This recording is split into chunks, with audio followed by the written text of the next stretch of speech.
She was 5'3". She was handed a broken rifle.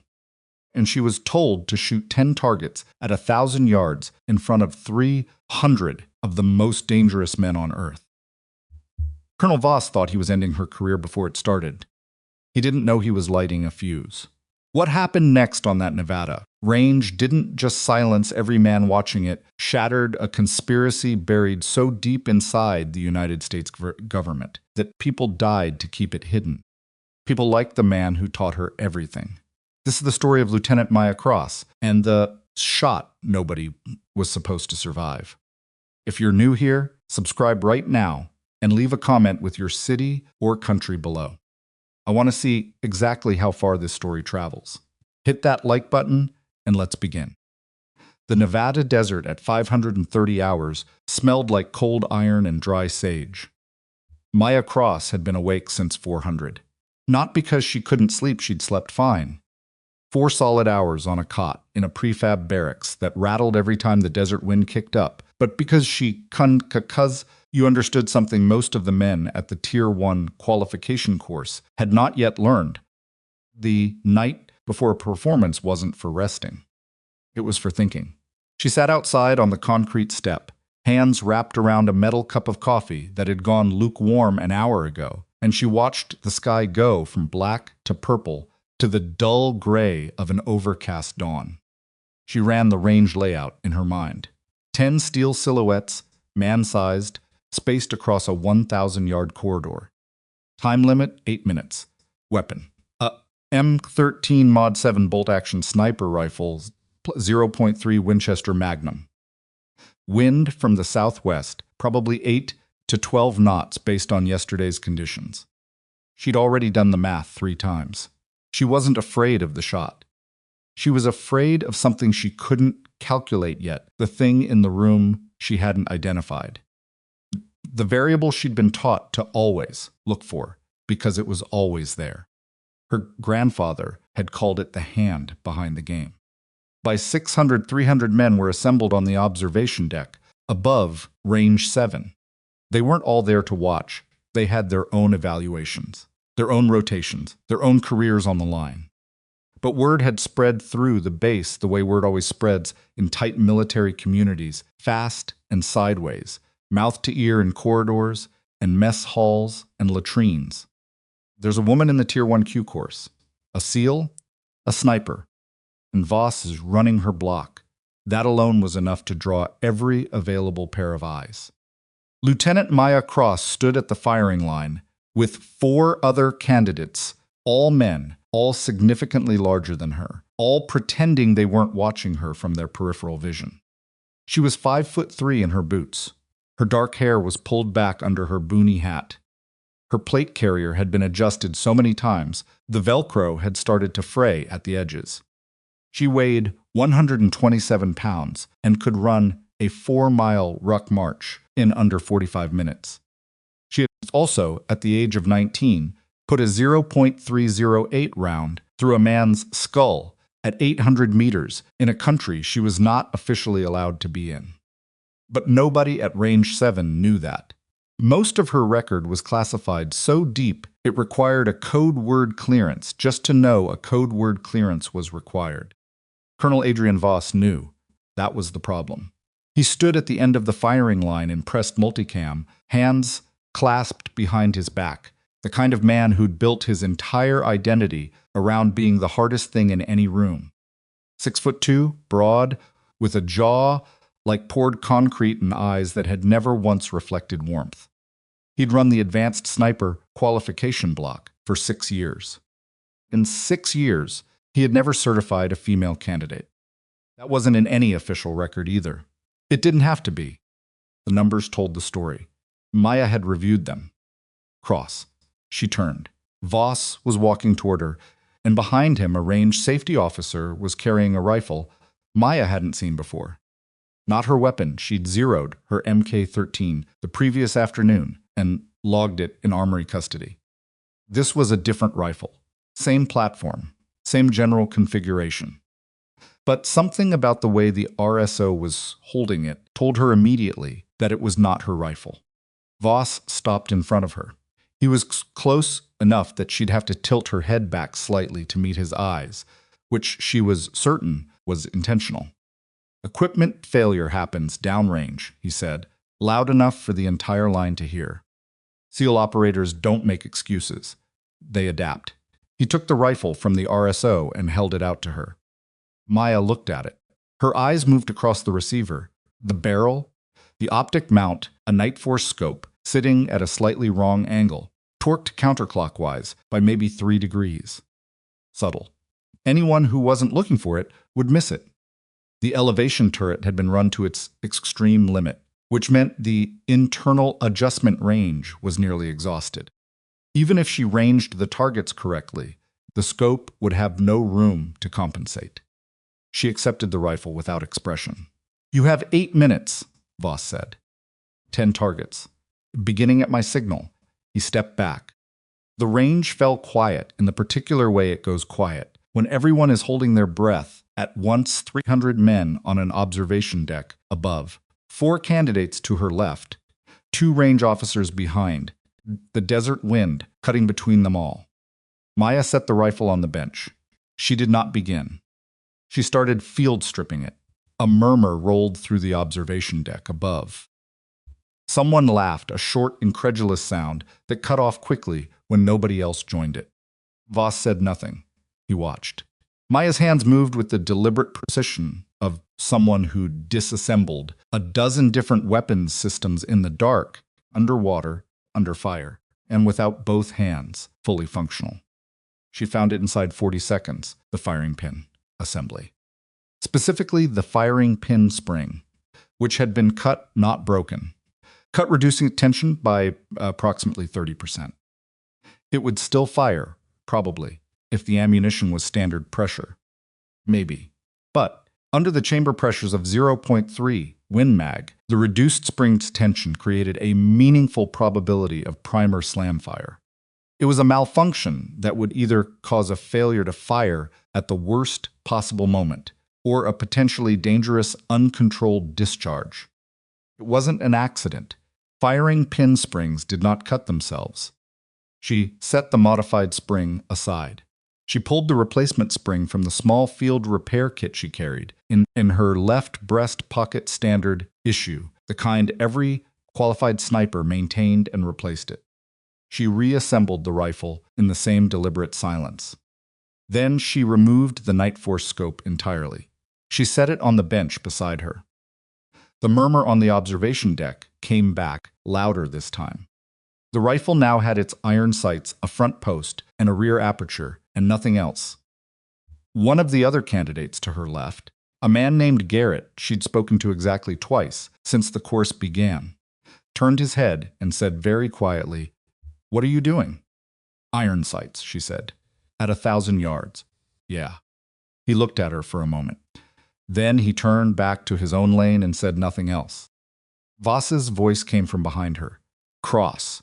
You're burning time." "Ready," she said, and settled into position behind the rifle. Iron sight shooting at 1,000 yards wasn't impossible. It was, by most institutional standards, inadvisable. The front post at that distance covered the entire target, requiring the shooter to hold a precise relationship between post, aperture, and target without the magnification needed to confirm placement. Every variable that a scope helped manage mirage, wind drift, target movement had to be handled purely through experience and estimation. Maya had been doing it since she was 11 years old. Her grandfather, Chief Warrant Officer Thomas Cross, USMC, had taught her on a property in rural Montana that backed against federal land. He'd set steel targets at distances that required a spotting scope just to confirm hits. He'd made her shoot without one. He'd made her shoot at dawn and dusk, and in crosswind and in rain. He'd made her shoot with cold hands, with hot hands, after a mile run, after 20 push-ups, after she'd cried because something at school had broken her open. "The shot is 10%, he'd told her, more times than she could count. "The decision is 90. You can't make the shot if you haven't already decided you can. And you can't decide if you don't trust yourself. And you can't trust yourself if you're busy worrying about who's watching. She was not worried about who was watching. She was watching the air. The grass at 200 yards was bending west to east, which told her the surface wind was from the southwest at somewhere between 8 and 10 knots. The mirage above the range, barely visible in the flat gray morning light, was boiling slightly from the left consistent. No major velocity shift at distance, which was the dangerous kind, the kind that turned a confident shot into a miss nobody could explain. She placed the front post below and left of where she expected the first target to sit, accounting for bullet drop and wind drift. She let her breathing slow. Her heart rate was elevated. Of course it was. She was human, but she knew how to use the pause between beats. She fired. The 0.3 Win Mag broke with a crack that bounced off the berm walls and came back flat. Downrange, the steel silhouette rang. 1 down. She cycled the bolt. Settled, fired again. 2 down. The range stayed quiet except for the rifle and the distant metallic reports of the targets. She was moving faster than she should have been. Technically, the orthodox approach to long-range iron sight shooting was slow and deliberate, maximum time on each shot. But she had 8 minutes and 10 targets and Voss behind her, and she'd already burned 90 seconds on the disassembly. She needed rhythm over perfection. She needed to trust the data she'd built in the first 2 shots and stop second-guessing. 3, 4. A gust hit from the left sharper than the baseline, maybe 12 knots for 2 seconds. She felt it on her cheek and read it before it reached the targets. She adjusted. Fired. 5. Halfway. 3.5 minutes gone. She moved through the middle targets with the professionalism, the focused efficiency of someone who'd stopped thinking and started feeling the strange state that the best shooters described differently, but meant the same thing. The body is executing what the mind had already approved. The gap between decision and action collapsed to nothing. 6, 7, 8. The observation deck was completely silent now. She was aware of it without looking at it, the quality of silence that happens when a crowd stops murmuring because they've stopped expecting what they expected. 9. She cycled the bolt and settled on the 10th target, the farthest, positioned at the right edge of the corridor. She had approximately 90 seconds remaining, and Colonel Adrian Voss walked out onto the range. He moved slowly, hands still behind his back, as if he were taking a morning stroll. He walked down range until he was standing approximately 20 feet to the left of target 10, close enough that anyone firing toward that silhouette would have to be acutely aware of his presence. It was not a safety violation, technically. He was outside the direct line of fire. But the psychological intent was not subtle. He was inside her field of vision. He was inside her decision-making space. He was betting that the instinct not to fire near a superior officer would override 4 seconds of nerve. Maya looked at target 10. She looked at Voss. She looked at target 10 again. She fired. The steel rang. She heard it, a clean, high-pitched report from 10, no question. She'd hit it. She stood up from the bench, weapon safe, and turned to face the range officer behind her. Before she could say anything, Voss spoke. His voice was calm, conversational. Target 10 was not struck. She looked at him. Sir, I was standing adjacent to target 10. I observed it clearly. It was not struck. The range officer, a young staff sergeant named Okafor, who looked like he'd rather be anywhere else, was writing something on his clipboard and not making eye contact with anyone. Maya turned back to the range and looked downrange at target 10. From this distance, without magnification, she couldn't see the strike mark. She had heard it. She knew what steel on steel sounded like. At 1,000 yards, the flat, slightly hollow report that you felt as much as heard. She had been hearing it all morning. She had hit it. Run it again, she said. Voss turned slightly. Excuse me? I'd like to run an additional shot. A qualification extension. She kept her voice flat, no heat in it. I'll take one more shot. A target of your choice, your distance. If I miss, I fail. If I hit, the block resets and we reevaluate target 10. Voss looked at her for 3 full seconds. Around them, the desert held its breath. That is not a standard protocol, he said. No, sir. But it's not prohibited either. And you told us steel operators don't make excuses. She paused. I'm not making one. I'm offering you a cleaner failure, if you're right. She watched him calculate. He was looking at her, the way men looked at puzzles they were certain. They'd already solved, the slight confusion of finding. The box didn't open the way they expected. One shot, he said finally. You see the wind marker at the north end of the range? She looked. At the far edge of the range complex, past the 1,000-yard berm, and well beyond the designed firing corridor, a steel pole, about 3 inches in diameter, stood anchored in the hardpan. It was used to measure wind speed and direction, not a target, never intended as one. It was, by her estimation, somewhere between 1,200 and 1,250 yards away. I see it, she said. One shot, Voss said. You have 4 minutes remaining. She settled back behind the rifle. Iron sights gave her a front post that, at 1,200 yards, subtended nearly twice the width of the target she was trying to hit. She would be guessing in ways that were uncomfortable to anyone who cared about precision, and she cared deeply about precision, which made what she was about to do feel like walking across a floor she wasn't sure would hold. She remembered what her grandfather had told her about impossible shots. They're only impossible before you take them. After, they're just shots. She estimated the drop.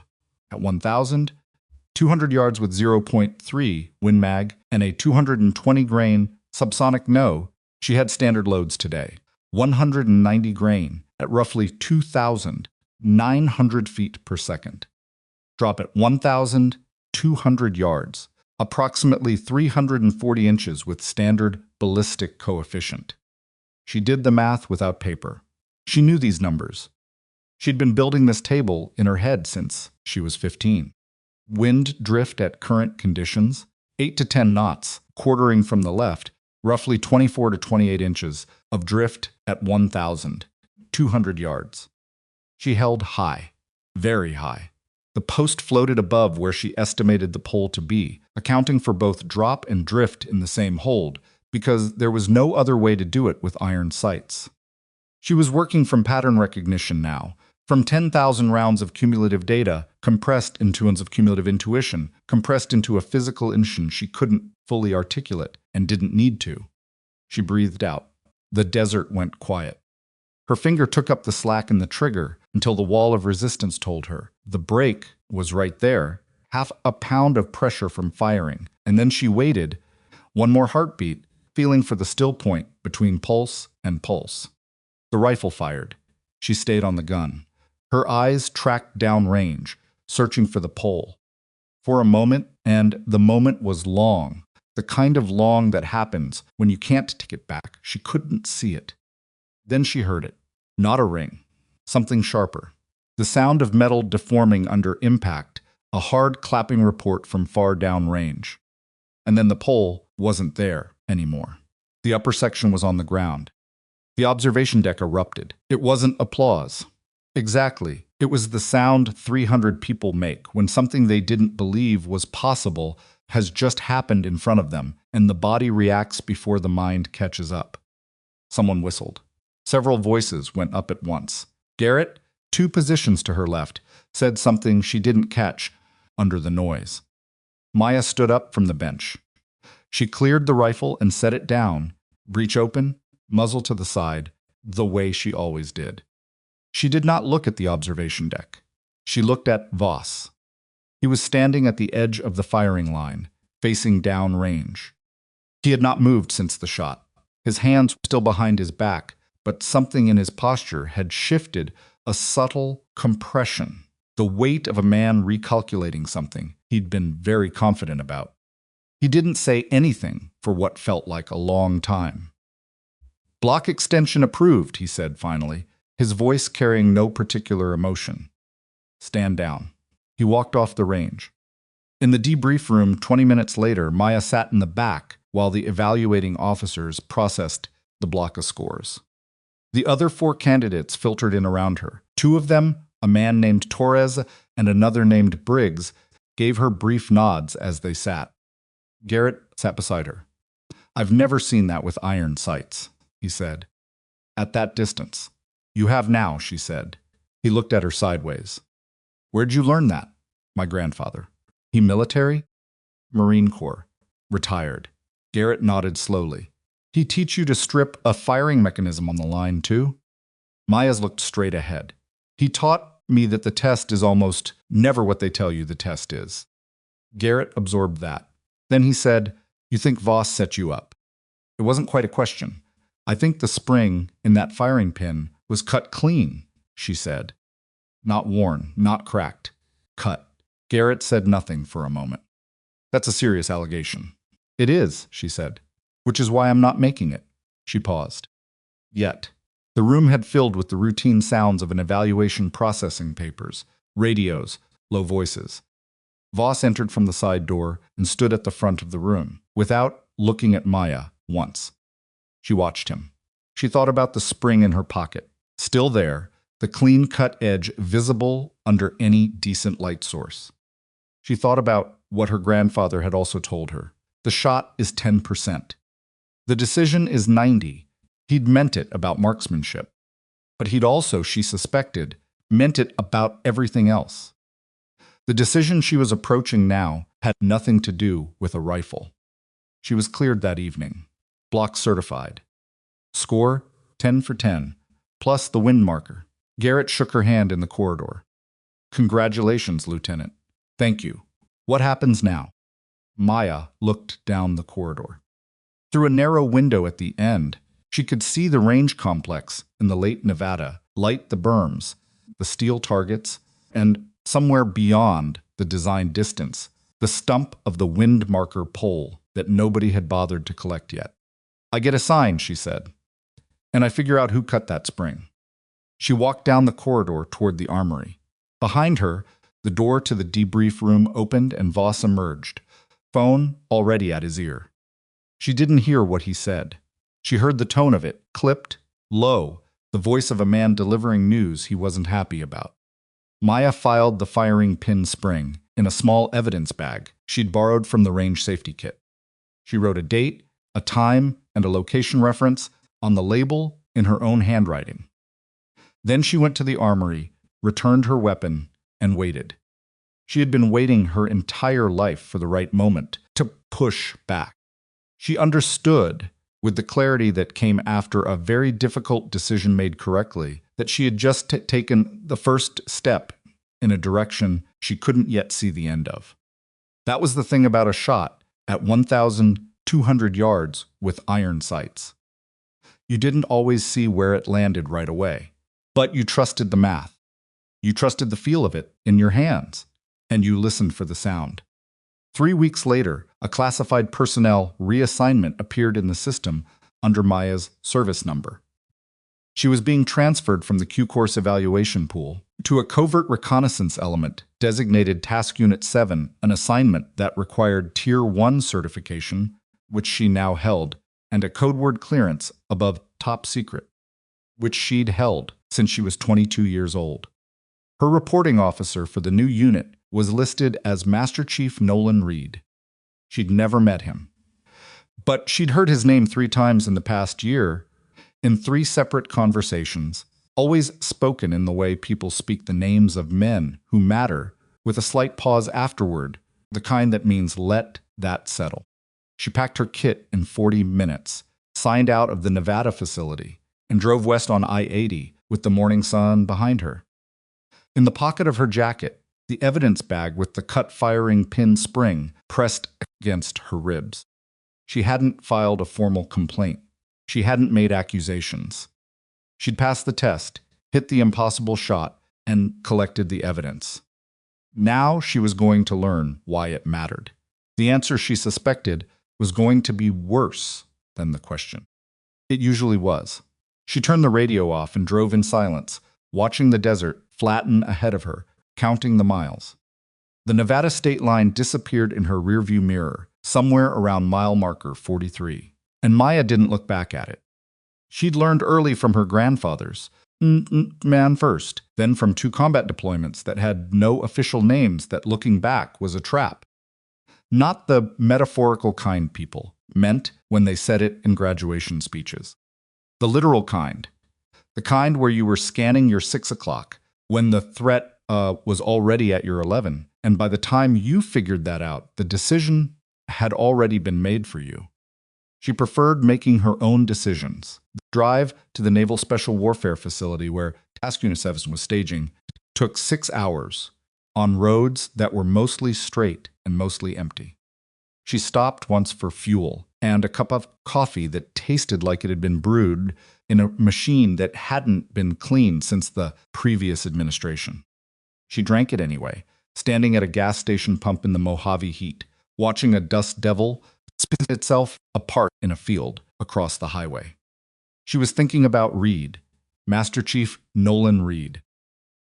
12 years in Naval Special Warfare, 4 combat deployments, Afghanistan twice, East Africa, and one that wasn't listed anywhere in any document she'd been able to access, which meant it was either deeply classified or deeply embarrassing. And in her experience, those 2 things weren't mutually exclusive. Awards: Bronze Star with Valor, Navy Commendation with Valor, a Joint Service Achievement Medal that had been downgraded from something higher, for reasons the paperwork didn't explain. The kind of record that told you everything and nothing at the same time. She'd pulled what she could from the accessible portions of his file in the 3 days between her certification and her reassignment. It was a habit she'd developed, not paranoia, just the operational instinct that knowing who you were walking toward mattered as much as knowing the terrain. People were terrain. Some of them had minefields in them.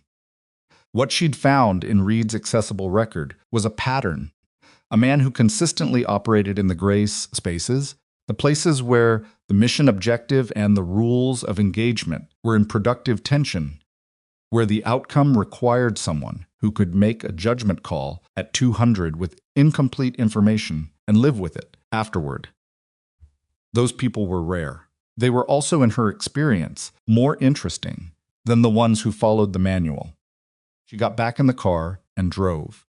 She arrived at the facility at 1,640 hours and was met at the gate by a Navy petty officer who checked her ID, confirmed her orders, and drove her in a white government truck to a low concrete building separated from the main complex by a chain-link fence topped with razor wire. Inside the wire, there were 4 vehicles, 2 dark SUVs, a pickup with a covered bed, and a JLTV, and a satellite uplink array that hadn't been there long enough to have weathered in yet. Unit 7 was new, or the current iteration of it was. The petty officer dropped her at the entrance without explanation and drove away. Maya shouldered her kit bag and went inside. The main room was rectangular, low-ceilinged, fluorescent lit. Maps on one wall, screens on another.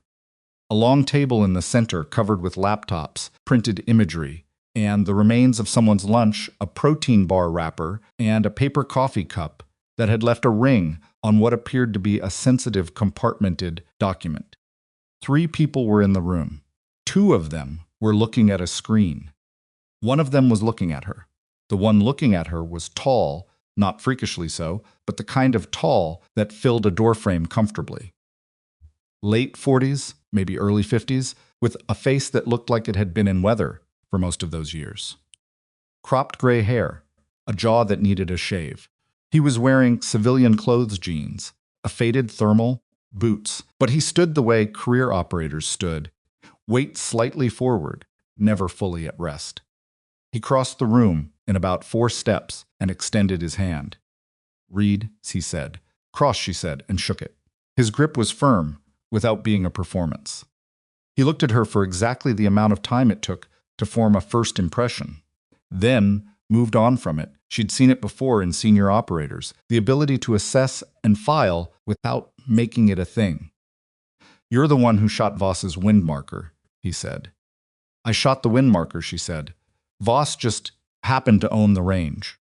Something shifted in Reed's expression, not quite a smile, more the physical precursor to one that he decided wasn't quite right for the moment. Come on back. I'll walk you through the unit. The other two people at the table were Petty Officer Second Class Dana Kim, a signals intelligence technician, who barely looked up from her screen when Maya walked past and said, "Hey," to the general vicinity of the room, and a civilian contractor named Farrell, whose last name Maya didn't catch, and whose exact function wasn't immediately apparent. He was young, mid-30s maybe, with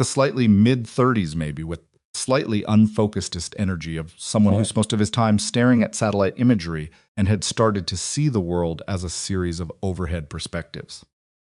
Reed's office was barely an office, a desk, 2 chairs, a laptop, and a corkboard covered in photographs connected by colored string that someone had started and then apparently abandoned in favor of a digital version. He closed the door. Not all the way 3 inches of gap, the kind that said, "This is a private conversation, but not a classified one." Maya cataloged it. You know anything about what we do here?" he asked, settling into the chair behind the desk. "Some," she said. "Reconnaissance support to Tier 1 elements. Intelligence collection in denied or semi-permissive environments. Sniper overwatch in support of direct action." She paused. "That's the public version." Reed nodded slowly. "The less public version is that we go places the official unit can't go and collect information on things the official unit can't officially know about." He said it the same way someone would explain that they preferred one brand of coffee over another. "We're small, intentionally. We don't operate with a lot of institutional overhead, which is a polite way of saying there isn't much of a chain above us on most operations. Who controls the tasking?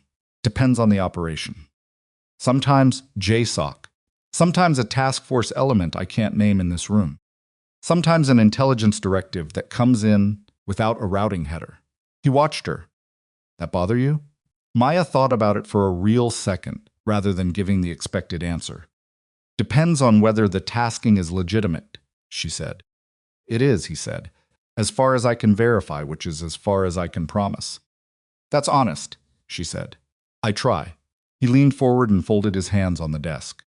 "I read your file, the parts I could read. The parts I couldn't read, I filled in with inference, which is probably accurate enough." He paused. "You're the best qualified sniper candidate to come through the Q course this cycle. Possibly this year. Voss's block was supposed to wash you out." "I know," she said. "You have any idea why he wanted you out?" She considered the evidence bag in her jacket pocket. She'd had 3 weeks to think about that question, and she'd moved through several possible answers. She was a woman in a position where some men had institutional resistance to women. She was exceptionally qualified in a way that was inconvenient to someone's narrative, or there was something specific about her assignment to Task Unit 7 that someone didn't want to happen. She'd settled on the third possibility. It was the most complex one, which in her experience usually meant it was closest to correct.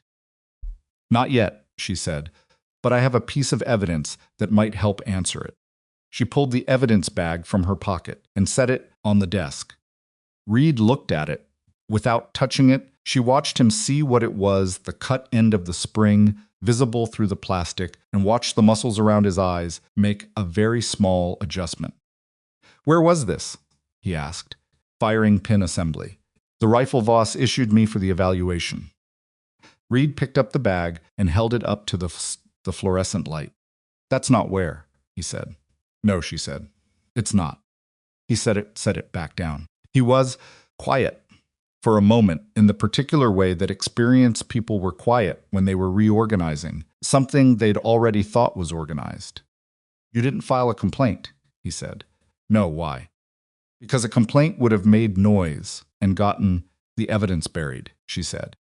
"This way, I have the evidence and I know what I'm looking for." Reed looked at her.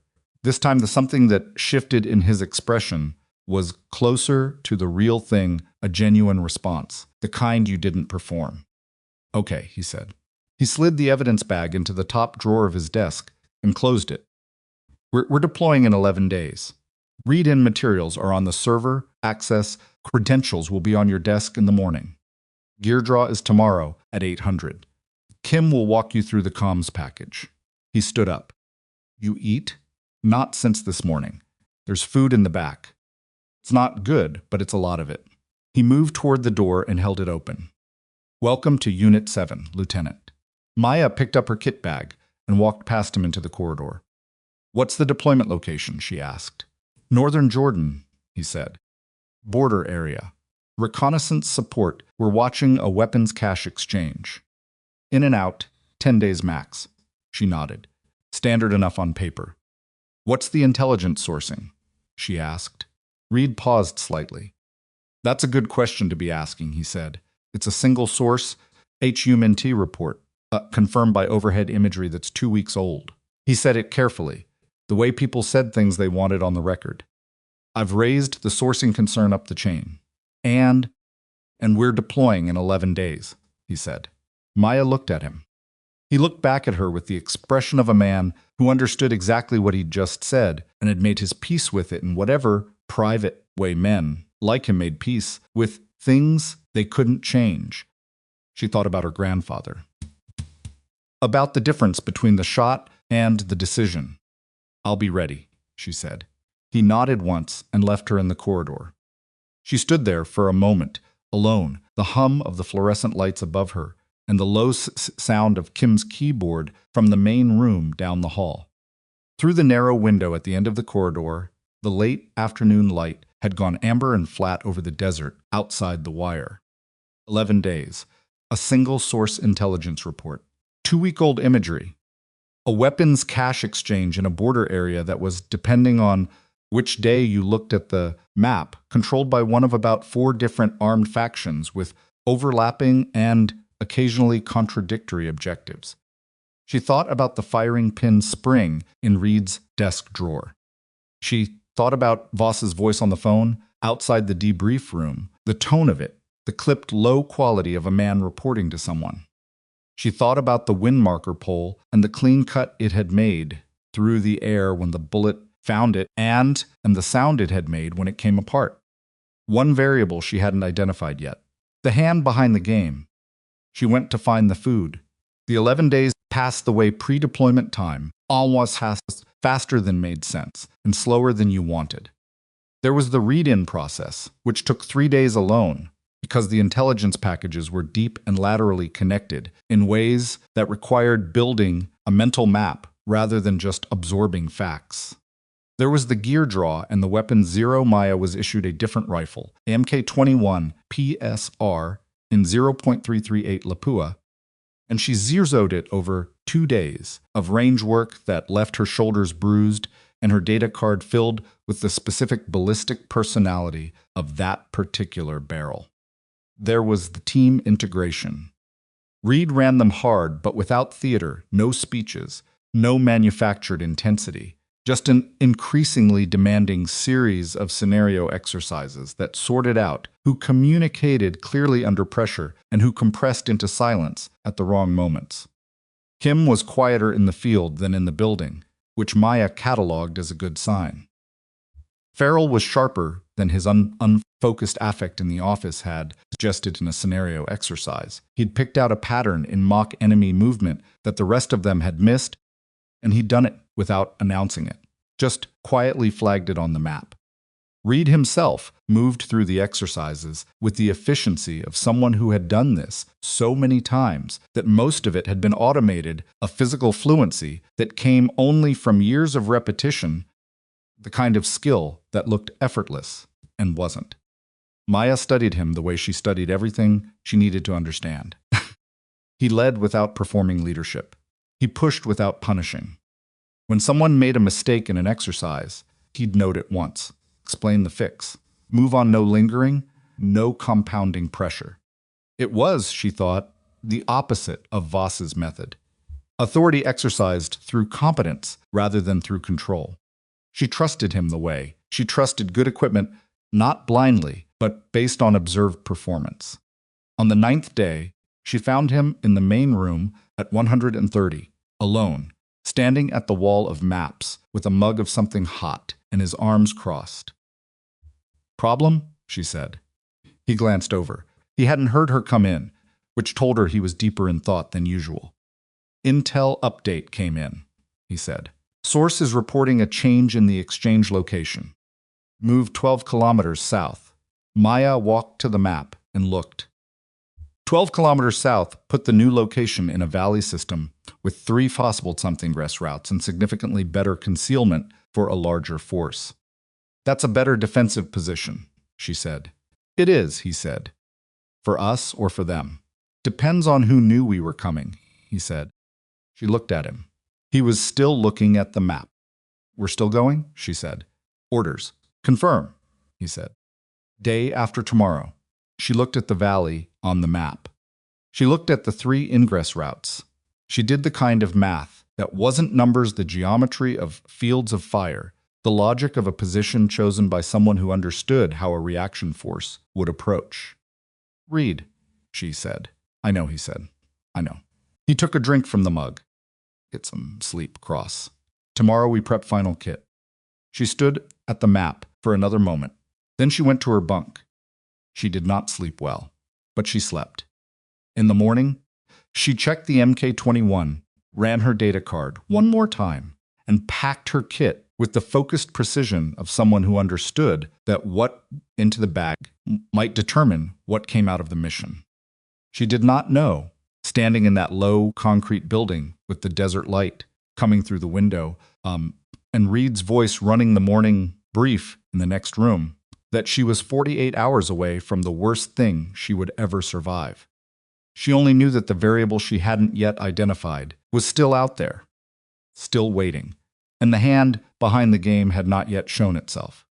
They flew out of a forward staging base in Cyprus at 215 hours on a Tuesday aboard a civilian-registered Cessna Citation that had no tail markings anyone would recognize, and a flight plan filed under a logistics company that existed only on paper. 4 of them in the cabin, Maya, Reed, Kim, and a man named Taro Weston, who had replaced Farrell at the last minute, a swap that Reed had explained in exactly 1 sentence. "Farrell's been reassigned. Weston's qualified. Move on." Weston was former 75th Ranger, compact and quiet, with the particular stillness of someone who'd learned that unnecessary movement cost energy and energy was finite. He'd shaken Maya's hand at the airfield with a nod that communicated approximately nothing, which she decided to treat as neutral rather than hostile. The flight was 2 hours and 40 minutes. Nobody slept.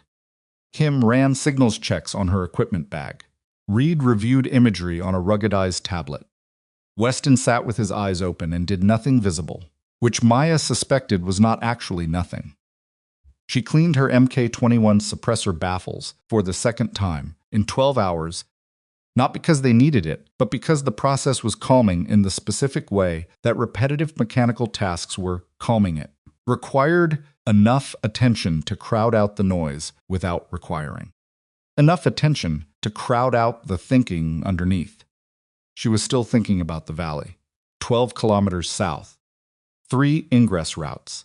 A defensive position that made sense if someone had known a reconnaissance team was coming and wanted to choose terrain that would limit their options. She was also thinking about Weston, not in a suspicious way, not yet, but in the way she thought about any new variable, with attention, without conclusion. They landed on a dirt strip outside a small town in northern Jordan, whose name wasn't on the flight plan, and touched down hard enough that Kim's equipment bag slid off the seat beside her. A vehicle was waiting, a beat-up Land Cruiser with Jordanian plates that had been arranged by a contact Reed referred to only as the facilitator, someone he'd worked with before in circumstances he didn't elaborate on. The drive to the insertion point took 90 minutes on roads that deteriorated progressively from asphalt to gravel to hard-pan track that had been carved by seasonal water and never repaired. They drove without headlights for the last 20 minutes, Reed navigating from memory and GPS, the Land Cruiser's suspension doing its best and losing. At 530, they were on foot. The valley system opened ahead of them in the pre-dawn gray, a wide bowl of broken limestone and scrub vegetation, the walls rising steeply on three sides to ridgelines that would have been beautiful in different circumstances. The floor of the valley was maybe 800 meters across at its widest point, narrowing toward the south, where a cluster of ruined stone structures, an old agricultural compound, abandoned for years, by the look of it, sat against the western wall. That was the new exchange location, 12 kilometers south of where it was supposed to be. Maya and Reed took the eastern ridge. Kim and Weston moved to a position on the valley floor, covered by a dry drainage ditch that ran the length of the western approach, where Kim would establish the signal's intercept, and Weston would close in security. The climb to the ridge took 40 minutes over terrain that was loose and silent, unfriendly. Every step required choosing between footing and noise, and the compromise was imperfect. Maya moved slowly, tested each foothold, kept her breathing controlled. Reed moved behind her with the practiced economy she'd observed in exercises, though here, in actual darkness on actual rock. The difference between practiced and real was visible in small ways, a slight hesitation on the steeper sections. The careful placement of a hand that was stiffer than it should have been for a man his size. She'd noticed the hand in training, a right wrist that didn't flex fully. Old injury never mentioned. She didn't ask. They reached the ridge crest at 620 and went prone behind a limestone outcrop that gave them a natural parapet with sight lines across the entire valley floor below. Maya settled the MK-21 into position and ran a range card in her head, the ruined compound at approximately 680 meters, the valley floor at 500 to 750, depending on position, the northern entry point at 900. She adjusted her scope to 680 meters and began glassing the compound through the optic's full magnification. Nothing moved. Time on target for the exchange? She said, voice barely above a murmur. Intel says 730 to 900 window, Reed said. He was beside her, binos up, scanning the ridgeline across the valley. Convoy of 2 vehicles. Local intermediary meets a foreign supplier. We document, we record, we do not intervene. Unless someone's life is in immediate danger, he said. Standard ROE. Copy. She kept glassing. The compound was stone on stone. Some walls collapsed.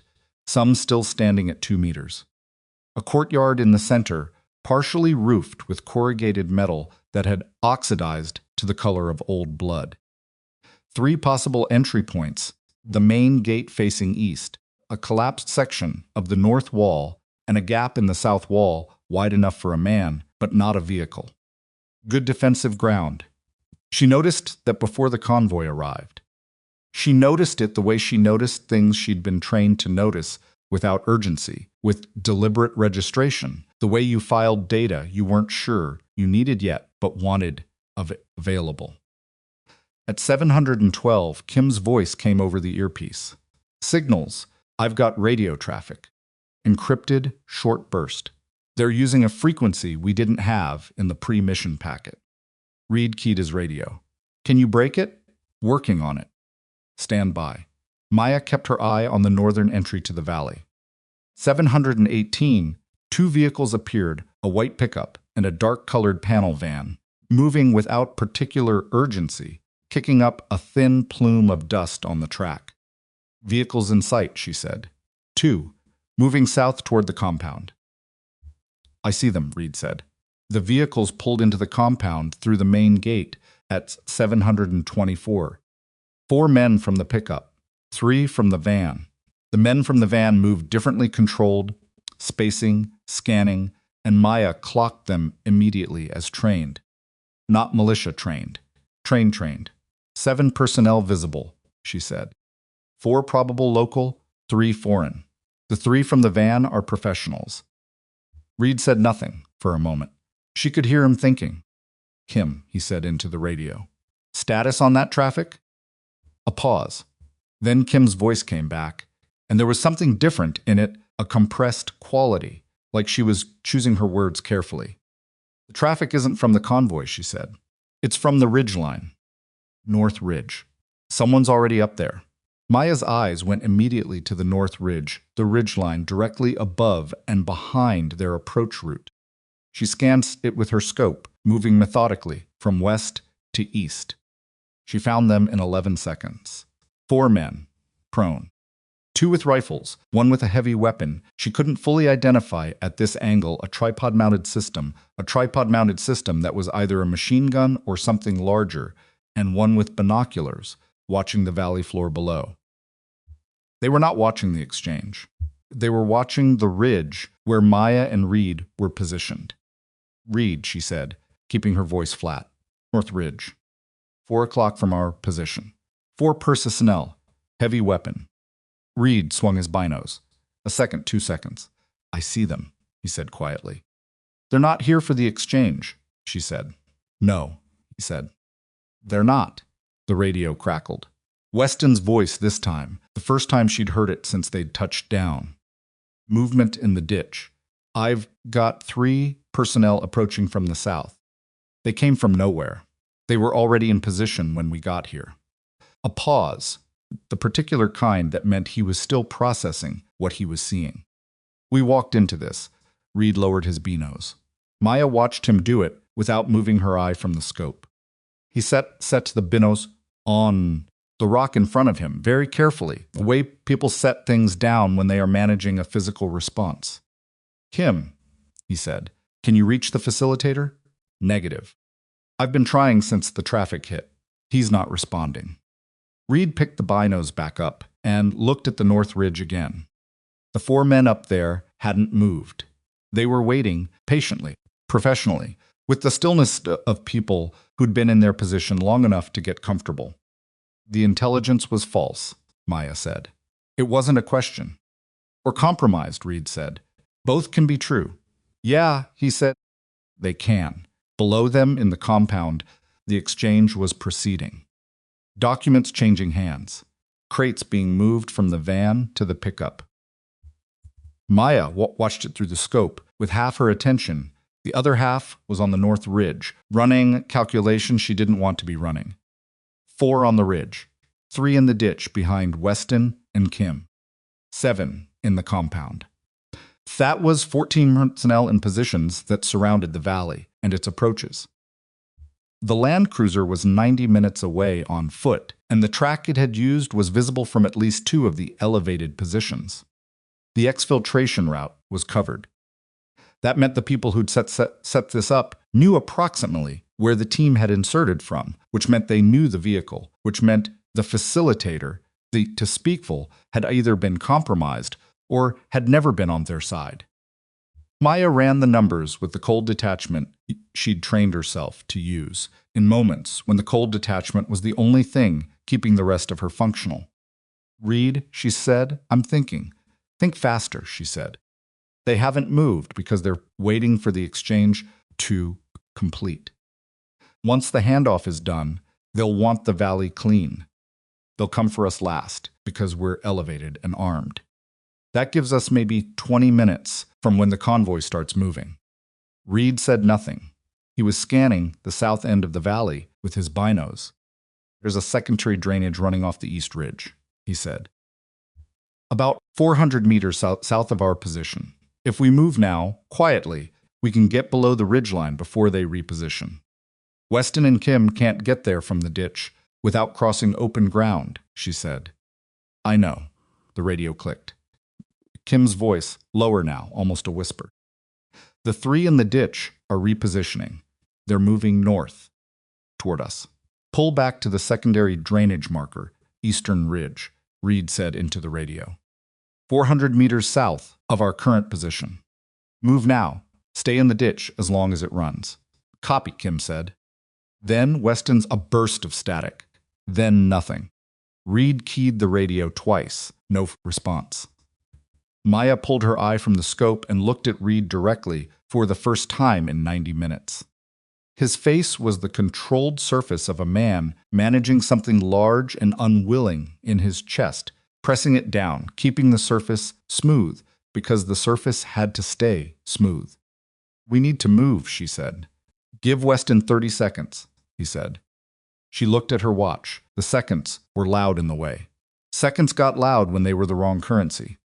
At 22 seconds, Weston's voice came back. Strained. "In contact. 3 personnel south ditch." Kim's hit. A pause. The sound of something hard and fast in the background. "She's mobile. Arm. Moving to secondary drainage now."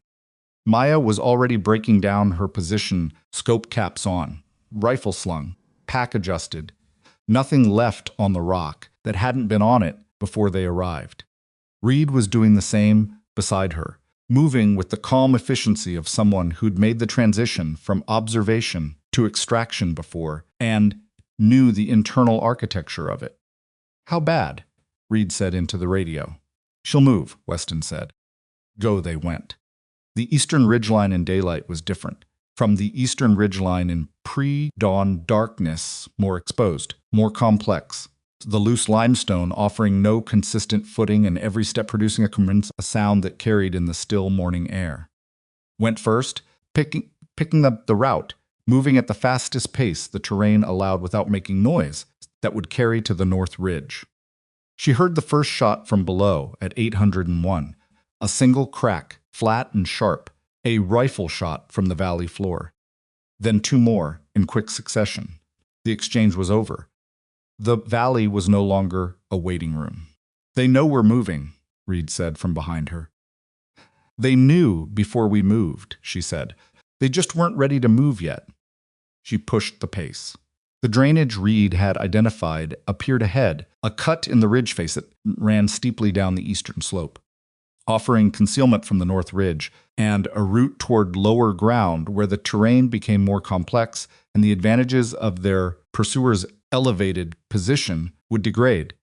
She reached the top of the drainage and went in, immediately adapting her body to the steep angle weight back, rifle across her chest, free hand on the rock wall for balance. The footing was terrible, loose gravel over bedrock, the channel cut by water and shaped for water, not for people moving under operational pressure. She went anyway. Reed came in behind her. She heard his breathing controlled, not labored yet, but the effort in it. 40-odd years, and a stiff wrist, and a valley full of people who wanted them dead. And he moved down that drainage with the focused discipline of a man who'd decided that the circumstances were what they were, and the only productive response was to keep moving. They were 200 meters down the drainage when Maya heard voices, Arabic, above and behind them, on the ridge crest they'd just left, carrying in the still morning air with the clarity that sound had in dry, high-altitude terrain. She pressed against the drainage wall, and Reed came up beside her. They both listened. 2 men, searching, not converging. They weren't certain of the route yet. Buying time. 60 seconds, she murmured. Reed nodded. She counted.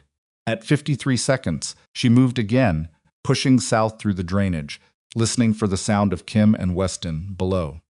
She heard them at the base of the drainage, Weston's boots on rock, distinct because he was moving faster than the terrain wanted him to, and Kim's breathing, which had the irregular quality of someone managing pain while moving. They'd come up the eastern slope from the valley floor by a route Maya hadn't mapped, which meant Weston had improvised it under fire, which revised upward her assessment of Weston considerably. "How bad?" Maya said to Kim, low. Kim's left sleeve was soaked through dark, too dark. Her face was the gray-white of someone losing blood faster than was comfortable. Through and through, Kim said, "Bicep. Didn't hit the bone." She said it the way people said things they needed to be true. "Can you run?" Maya said. "I can move," Kim said, which wasn't the same thing but was what they had. Weston looked at Maya. His face was controlled, but there was something in it, a tightness around the eyes, that was either anger or fear, compressed into the same physical expression. The 3 in the ditch. 2 of them are down. 1 got away south. "South is our X-field direction," Reed said. "I know," Weston said. Reed looked at the terrain ahead, The eastern slope ran down for another 600 meters before the ridge became foothills, and beyond the foothills, the track to the Land Cruiser was approximately 4 kilometers of broken ground. Kim's arm was bleeding steadily.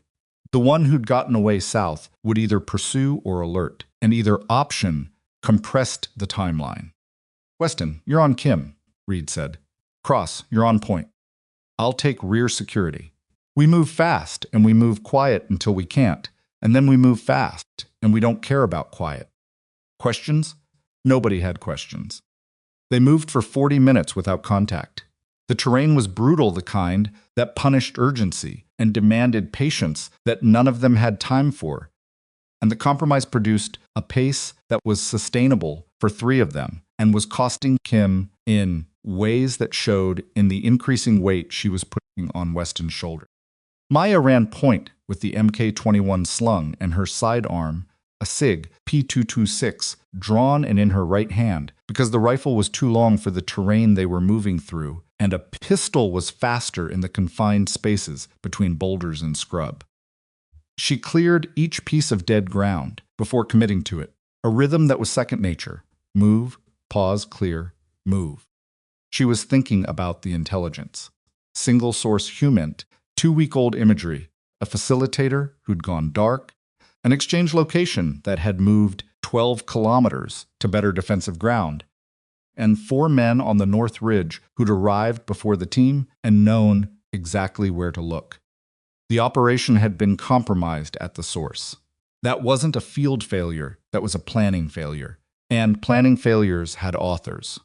She thought about Voss on the phone outside the debrief room in Nevada.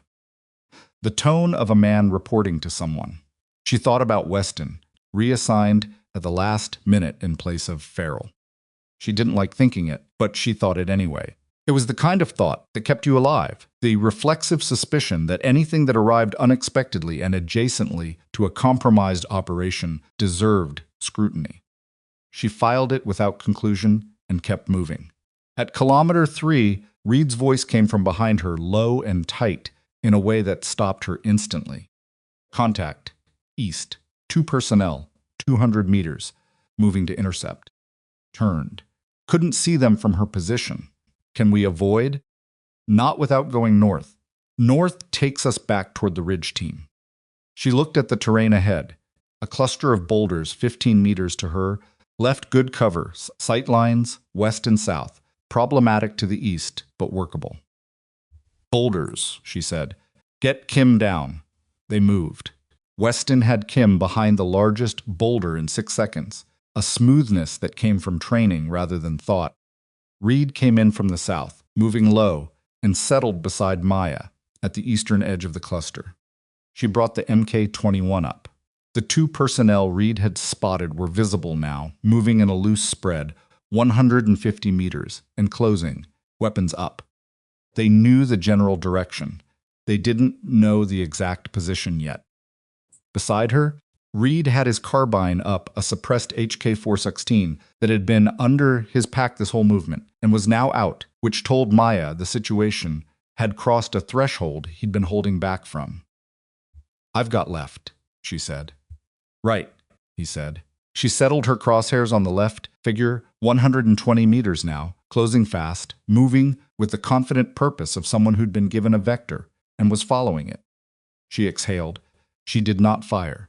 They're stopping, Reed said quietly. They were. Both figures had halted 100 meters out, one going to a knee, the other scanning.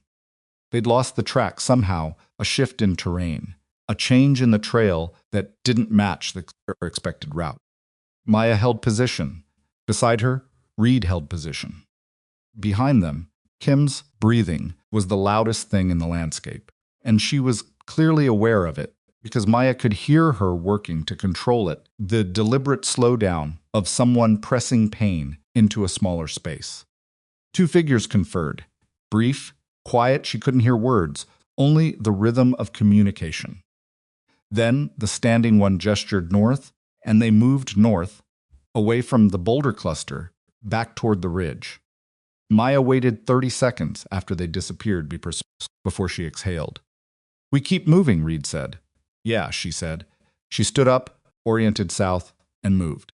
They reached the Land Cruiser at 1043. It was where they'd left it, which was the first thing that had gone according to any plan in approximately 4 hours. And Maya registered it with the flat relief of someone who'd stopped expecting good news and was simply grateful for the absence of additional bad news. Weston got Kim into the back seat and started a trauma dressing on her arm proper, this time, not the field compression she'd been running since the ditch. Kim didn't make a sound during it, which Maya found more concerning than if she had. Reed stood at the hood of the Land Cruiser, with a sat phone pressed to his ear, talking to someone at a number that wasn't in the pre-mission communications plan. His voice was low and controlled and utterly, without the reassuring quality that voices usually took on when the news was acceptable. Maya stood 6 feet away and watched the ridgeline they'd come down, weapon up, scanning. The terrain was empty. Empty didn't mean safe. She'd learned that at an age when most people were still learning that consequences were real, but it was better than the alternative. Reed ended the call. He stood at the hood for a moment without speaking, phone in his hand.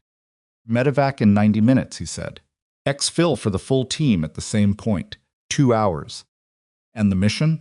Maya said. He looked at her. The mission is concluded, he said. The exchange documentation we collected will be submitted. The field element assessment will be submitted, and the intelligence failure. He put the phone in his jacket pocket. That'll be reviewed, he said. Somewhere up the chain. By who? Reed looked at her for a long moment. His face was the controlled surface again, but the control was doing more work than it had been doing this morning, and the effort was faintly visible in the set of his jaw and the stillness of his eyes. I don't know, he said. That's the honest answer. Maya looked back at the ridge line. She thought about the 4 men on the north ridge, in position before the team had arrived. She thought about the facilitator who'd gone dark. She thought about an intelligence package that had moved the target 12 kilometers into terrain that functioned as an ambush bowl, and a last-minute personnel swap, and a firing pin spring-cut clean in a Nevada armory. One by one, separate data points. Collectively, a shape she was beginning to recognize. Reed, she said. Yeah, someone knew we were coming. He didn't answer right away. The desert around them was quiet wind through scrub brush, the distant sound of Kim and Weston in the back of the Land Cruiser, the structural creak of the vehicle in the heat. I know, he said. That means someone with access to the mission package, she said. Which means someone with clearance, which means it's not a leak, it's a pipeline. Reed's jaw tightened fractionally.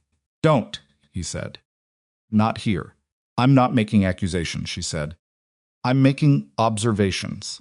I know what you're doing, he said. His voice was quiet, but not gentle. And you're right. And it needs to wait until we're somewhere that isn't the middle of Jordan, with a wounded operator in the back of a borrowed vehicle and 2 hours until exfil. He held her gaze. Can you do that? She looked at him. She looked at the controlled surface of his face and what the control was costing him. And she understood that he'd already been thinking everything she was thinking, probably for longer than she had, and had already arrived at the place she was approaching. Now the place where the mission was clean, but the world behind the mission was not. Yes, she said. Good. He turned toward the driver's door. Get in. I'm driving. She went around to the passenger side and got in, and Reed started the engine, and they drove north on the hardpan track, with the desert expanding ahead of them and the ridgeline shrinking in the mirror. In the back seat, Kim had gone quiet in the careful way of someone conserving everything.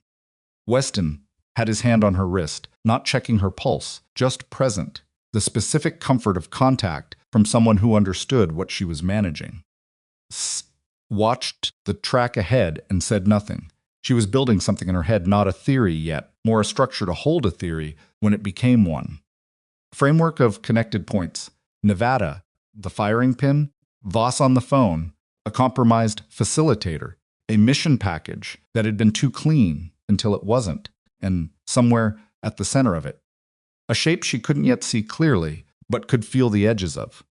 Someone was moving pieces on a board she hadn't known she was sitting at. She intended to find out who. But first she had to get Kim to a medevac, get the team to exfil, and get herself somewhere quiet enough to think. The Land Cruiser pushed north. The ridgeline disappeared. The track unwound ahead of them in the white Jordanian morning, straight and empty and saying nothing. She kept her hand on the SIG in her lap, and she watched the road, and she counted the miles. The medevac helicopter was a Jordanian military Black Hawk that arrived 11 minutes late and landed in a cloud of rotor wash and fine dust that coated everything within 30 meters.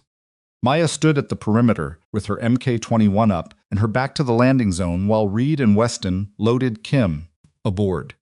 She watched the surrounding terrain, the low hills to the north, the flat ground to the east, the track they'd come in on, and she did not think about Kim's gray face, or the soaked trauma dressing, or the way Kim had stopped talking somewhere around kilometer 2 of the drive and hadn't started again. She thought about fields of fire and sight lines, and whether the dust cloud from the rotor wash was visible from the ridgeline they'd left behind. It probably was. Everything was visible from elevated ground in terrain this flat. The helicopter lifted at 1,127. Maya watched it bank south and disappear before she lowered the rifle. Reed came up beside her. He had blood on his right sleeve Kim's from the loading, and he either hadn't noticed or had noticed and decided it wasn't relevant. He looked at the empty sky where the helicopter had been. "She'll make it," he said. It wasn't a question, but it wasn't quite a statement either. The space between the two. "Yeah," Maya said. They stood there for a moment in the dust and rotor wash residue with Weston behind them, breaking down the Mormity landing zone markers and the desert doing what deserts did, absorbing, giving everything, giving nothing back. "Exfil in 40 minutes, Reed said. "Fixed wing, same strip we came in on." "And after that," Maya said, "Cyprus. Debrief. Then we'll see." She looked at him. "I want to pull the full intelligence package on the Jordan mission. Source, documentation, routing, everything that touched the tasking before it reached us." Reed looked back at her for a moment. "That's going to require clearances above what you currently hold. Then I need them elevated." "That's not how, Reed." She kept her voice level. "Someone in that valley knew we were coming. They were in position before us. The facilitator burned us. The intel was either fabricated or deliberately compromised. That's not a field accident. That's a directed operation against our team, which means someone with access to our mission package wanted us dead or captured or both." She paused. "I need to see where that package went." Reed was quiet for a long time. Long enough that Weston finished with the markers and came to stand nearby without quite joining the conversation, present, listening, saying nothing. "I'll make some calls," Reed said finally. "Tonight," she said. His jaw moved slightly. "Tonight," he said.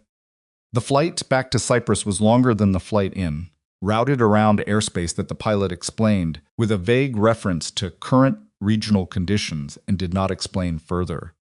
Sy sat in the back of the Citation with the Mk-21 across her knees and ran the Jordan operation forward and backward in her head until she'd worn grooves in it. Weston sat across from her, and for the first 40 minutes of the flight, he looked out the window at nothing in particular, and then he said, without looking away from the window, "You think it was the facilitator?" "I think the facilitator was one node," she said. "I don't think he was the source." Weston turned from the window. In the cabin light, he looked older than he had on the ground fatigue, the specific kind that came from sustained high alert followed by the release of sustained high alert, which was often more exhausting than the alert itself. "Because he wouldn't have had access to the full mission package," Weston said. "Right. He knew our insertion point and timeline. That's what burned our exfil route. But the exchange location move that came from inside the intelligence chain, someone above the facilitator moved that target." Weston looked at her steadily. "You've been working this for a while, since Nevada," she said. Something shifted in his expression. not surprise closer to recognition. The Q course. The modified rifle Voss issued me. Firing pin spring, deliberately cut. She watched his face. You knew about the Q course?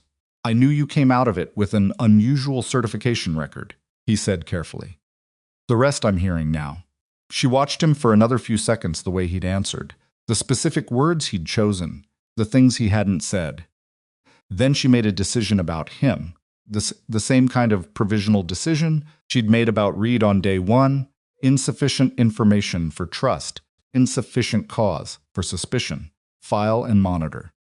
Who reassigned you to the unit? She said. Weston didn't blink. Orders came from JSOC personnel, standard routing. Farrell's reassignment, did you know him? We overlapped in Ranger Battalion, he said. 8 years ago. We weren't close. He paused. You think Farrell was pulled because someone wanted me in? I'm asking questions, she said, not making accusations. Those are the same question, he said. She held his gaze. He held hers. Neither of them looked away, and the aircraft moved through the dark above the eastern Mediterranean. And eventually Weston said, For what it's worth, I didn't know the op was compromised. If I had, I'd have flagged it. How would I know that? She said. You wouldn't, he said. Not yet. He turned back to the window. But Kim took a bullet covering my position in that ditch, and I carried her 4 kilometers of bad ground, and I'd do it again. That's the only thing I can give you right now. Maya looked at him for a moment longer. Then she looked down at the MK-21 across her knees, and she thought about what her grandfather had said about trust, not the famous lesson about the shot and the decision, a different one, quieter. You don't trust people because you've decided to. You trust them because they've shown you what they're made of under pressure. Everything before that is just paperwork. She hadn't decided anything about Weston. But she'd seen him in that ditch, and she'd seen him on the slope, and she'd seen his hand on Kim's wrist in the back of the Land Cruiser. She filed it where she filed things that hadn't resolved yet. Cyprus, at 17,900 hours, was warm in a way that felt wrong after the desert cold of the Jordanian morning, a soft Mediterranean warmth that the dry heat of the valley had made unfamiliar. The staging facility was a converted agricultural warehouse outside Larnaca, government-leased and deliberately unremarkable, the kind of place that existed in every theater and was specifically designed to look like it didn't. Reed made his calls.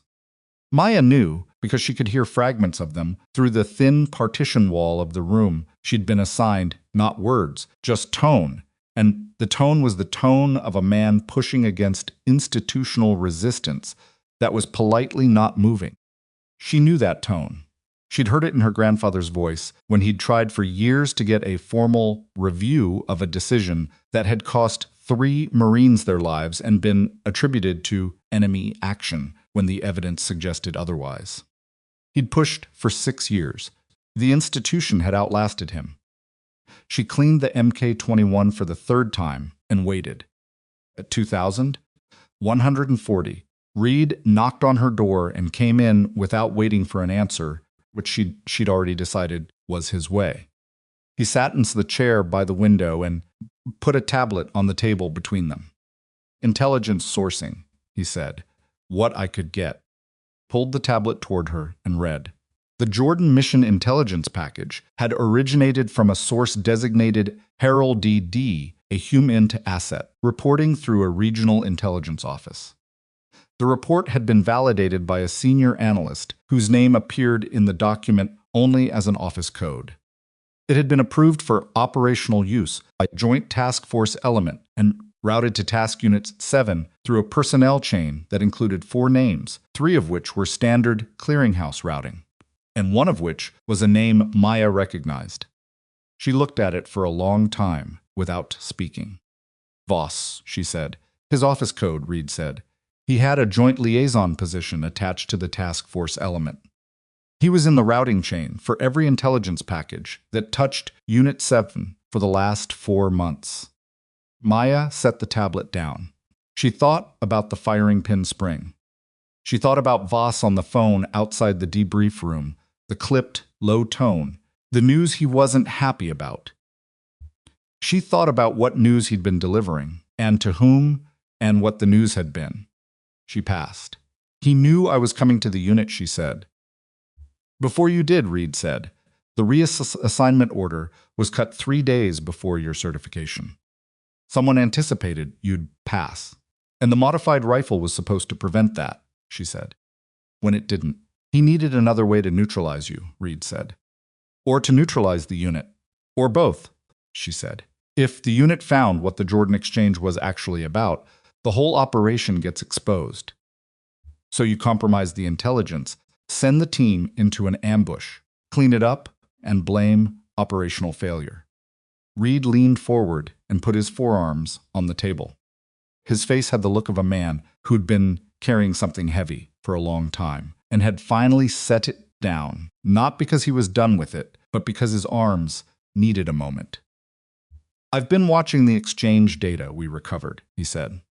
The weapons in those crates, the documentation on 3 of the serial numbers matches a batch that was reported destroyed in an inventory audit 14 months ago, which means they weren't destroyed. They were diverted. To who? That's what I can't get to, he said. The audit was classified at a level I don't have access to. And every time I push on it, the door is a different wall. Maya was quiet for a moment. Outside the window, Larnaca was going about its evening traffic, lights, the sound of the city existing, without particular concern for any of this. Reed, she said, how long have you known the unit was being watched from inside? Pause. Before he answered, told her more than the answer did. I've suspected for about 6 months, he said. I didn't know. Suspectings and knowing are different thresholds. You should have told me. You'd been in the unit for 11 days when we deployed, he said. I didn't know you well enough. And now? He looked at her steadily. Now I do, he said. She held his gaze. She thought about trust as paperwork versus trust as demonstrated performance, and she thought about Reed's hand, setting the binos down on the rock, with deliberate care, and his voice on the ridge, saying, I know with the weight of someone who'd been knowing for a long time. What do we do with the exchange documentation? She said. That's the question, he said. If we submit it through standard channels, it goes through the same routing that burned the Jordan op. It'll get buried or redirected before it reaches anyone who can act on it. Then we need a channel that doesn't go through that routing, she said. Which means going outside the chain, he said. Which means career ending at minimum, criminal exposure at maximum, depending on who decides to characterize it. And if we don't. Reed picked up the tablet and turned it over in his hands. He looked at the serial number documentation on the screen. He looked at it the way people looked at things they'd been hoping would resolve into something simpler and had finally accepted would not. Then whoever's running this continues running it, he said, and the next team that gets sent into a valley somewhere doesn't make it out. The room was quiet. Somewhere in the facility, a door closed.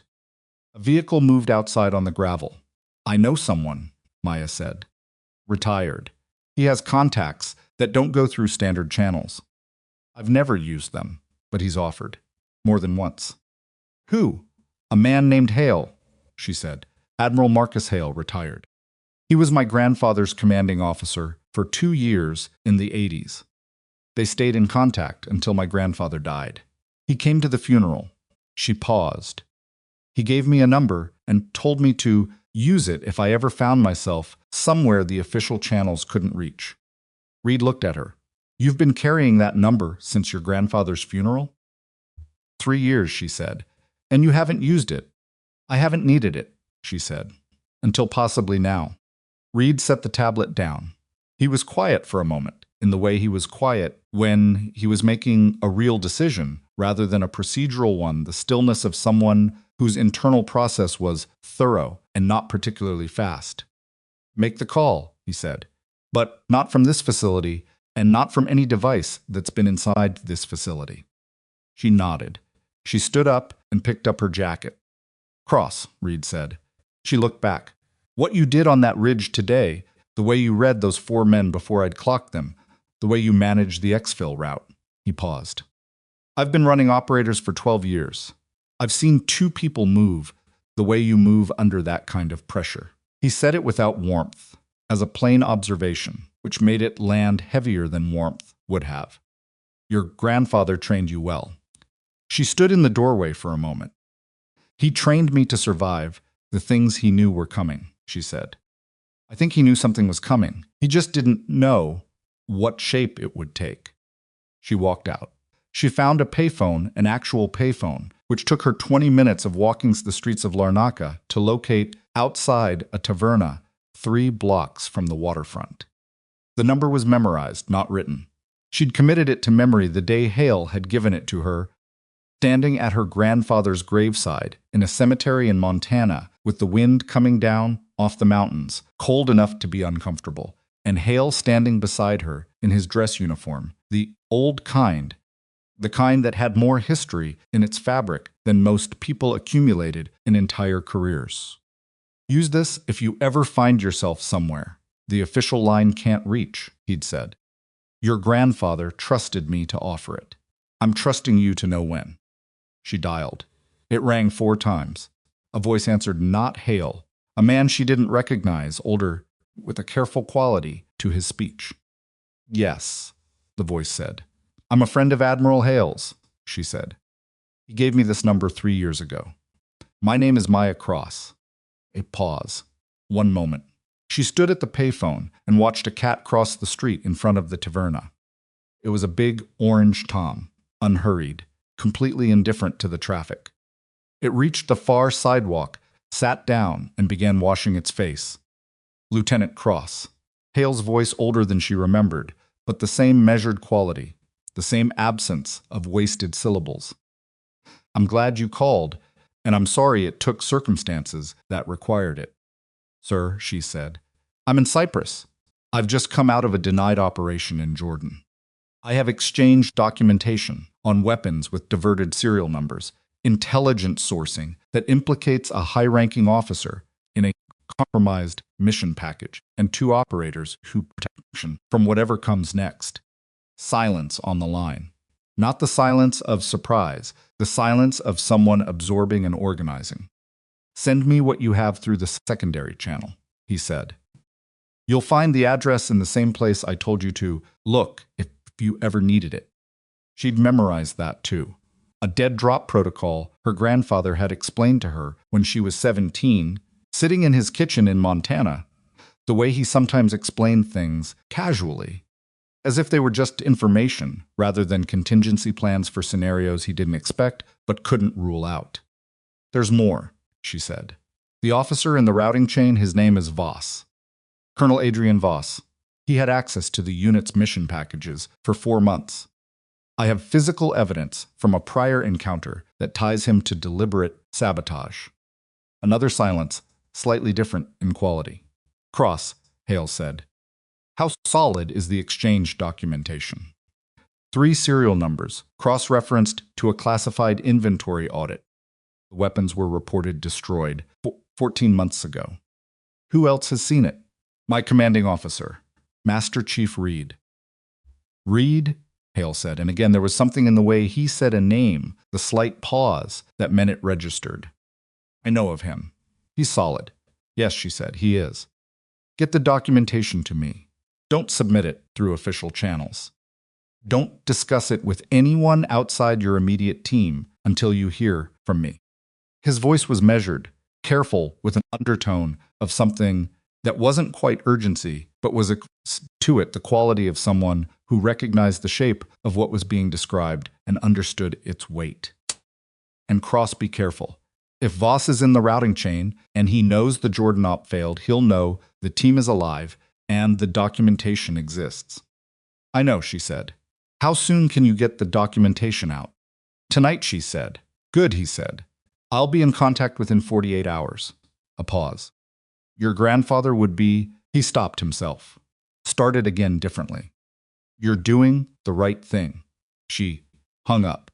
She stood at the payphone for a moment, her hand still on the receiver. The orange tom across the street had finished washing its face and was sitting in the posture of a creature that had no particular concerns and no particular plans. She walked back toward the facility. She passed the documentation to Hale through the dead drop protocol at 130, a method that was tedious and slow and completely undetectable by any surveillance infrastructure she could identify, which was exactly why her grandfather had trusted it. By 200, she was back in her room, weapon cleaned, gear repacked, sitting on the edge of the cot with the lights off. She heard Reed's door open at 215, heard him go to the bathroom, come back, pause in the corridor for a moment outside her door. She said nothing. He moved on. She lay back on the cot and looked at the ceiling and thought about the shape of what she was building. Voss in the routing chain, diverted weapons, a facilitator who'd burned them, the ambush that had been waiting before they arrived. Somewhere behind all of it, a larger structure, something that required enough access and enough institutional cover to move weapons, compromise intelligence, and send a kill team to a Jordanian valley with complete confidence that the paperwork would absorb the outcome. She was on the edge of seeing it. The way you were on the edge of seeing something at extreme distance, with iron sights, the shape was there, the mass of it was registering, but the resolution wasn't sufficient yet to know exactly what you were looking at. She needed more data. She needed Hale's contacts to open the inventory audit. She needed the source behind Herald. She needed to know who Voss had been talking to on that phone outside the Nevada debrief room. She needed 48 hours and a great deal of things to go right, which was not historically the way these situations operated. The 48 hours did not go smoothly. On the morning of the second day, Reed came to her room with his tablet and a face that had the compressed quality of bad news being managed in real time. "Weston's gone," he said. She sat up. Gone how? His room was empty at 600. Vehicles missing. He logged out of the facility at 312 on the entry system. Security camera has him walking out with his kit bag. Reed set the tablet on the table. He made a call from his room at 248. Duration, 3 minutes. The number is a Cyprus-registered cell that's already been disconnected. Maya stood up and looked at the tablet. The security image was grainy, 312 fluorescent light, but it was clearly Weston, kit bag on his shoulder, moving with the unhurried purpose of someone's executing a plan. She thought about his hand on Kim's wrist, in the back of the Land Cruiser.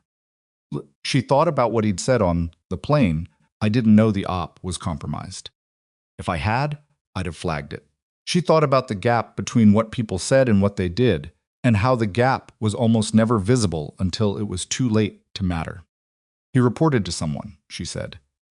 "That's what it looks like," Reed said. "Which means someone knows we have the documentation. Which means the 48-hour window just got shorter," she said. She was already moving, pulling on her jacket, checking the SIG. "We need to get out of this facility." "Where?" She thought about Hale's voice on the payphone, "Be careful," and the undertone that had been adjacent to urgency without quite arriving there. "Somewhere that isn't on any list Weston had access to," she said. "We move, we make contact with Hale through the secondary protocol, and we wait for the audit results." She looked at Reed. "How much of our operational documentation is in the facility system?" "All of it," he said. "Standard procedure." "Can you pull it before we leave?" "Some of it," he said. "The classified annexes are on isolated storage. I'd need 20 minutes." "You have 15, she said. "I'll get the vehicle." Reed looked at her for a fraction of a second, not hesitation, more the involuntary pause of a senior officer whose instinct was to be the one issuing the orders, colliding with the assessment that the orders being issued were correct. He turned and went to his room. Maya went to get the vehicle. She was pulling around to the facility's side entrance at 637 when she heard it, a sound she recognized before she'd consciously processed it, the way you recognized things that had found a permanent address in your nervous system. The flat, distant crack of a high-powered rifle. Single shot. From the north, elevated at least 400 meters. And then Reed's voice on the radio, not words, just a short burst of white noise that meant the transmission had started and been interrupted. She stopped the vehicle and was out of it before it fully stopped moving, the SIG already in her hand, moving in a low crouch toward the facility entrance. She was through the door in 4 seconds. He was through the pori, moving fast down the corridor toward Reed's room, calling his name once in a controlled voice that carried authority without carrying volume. No response.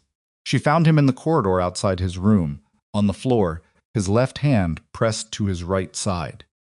The window at the end of the corridor, the narrow one that faced north, had a clean hole through it, the glass fractured in the pattern of a high-velocity entry. Reed. She was at his side, her hand going to his, assessing. The blood was dark, coming fast but not arterial, a body shot. Right side, probably below the lung line, but she couldn't be certain without more access than a corridor floor allowed. Look at me. He looked at her. His eyes were clear, which was the most important thing. I'm okay, he said, the voice of someone who wasn't entirely sure that was true, but needed it to be true. Don't talk, she said. She had his jacket open, her hands pressing a trauma pad from her jacket pocket. She never moved without one, a habit from the field against the entry wound.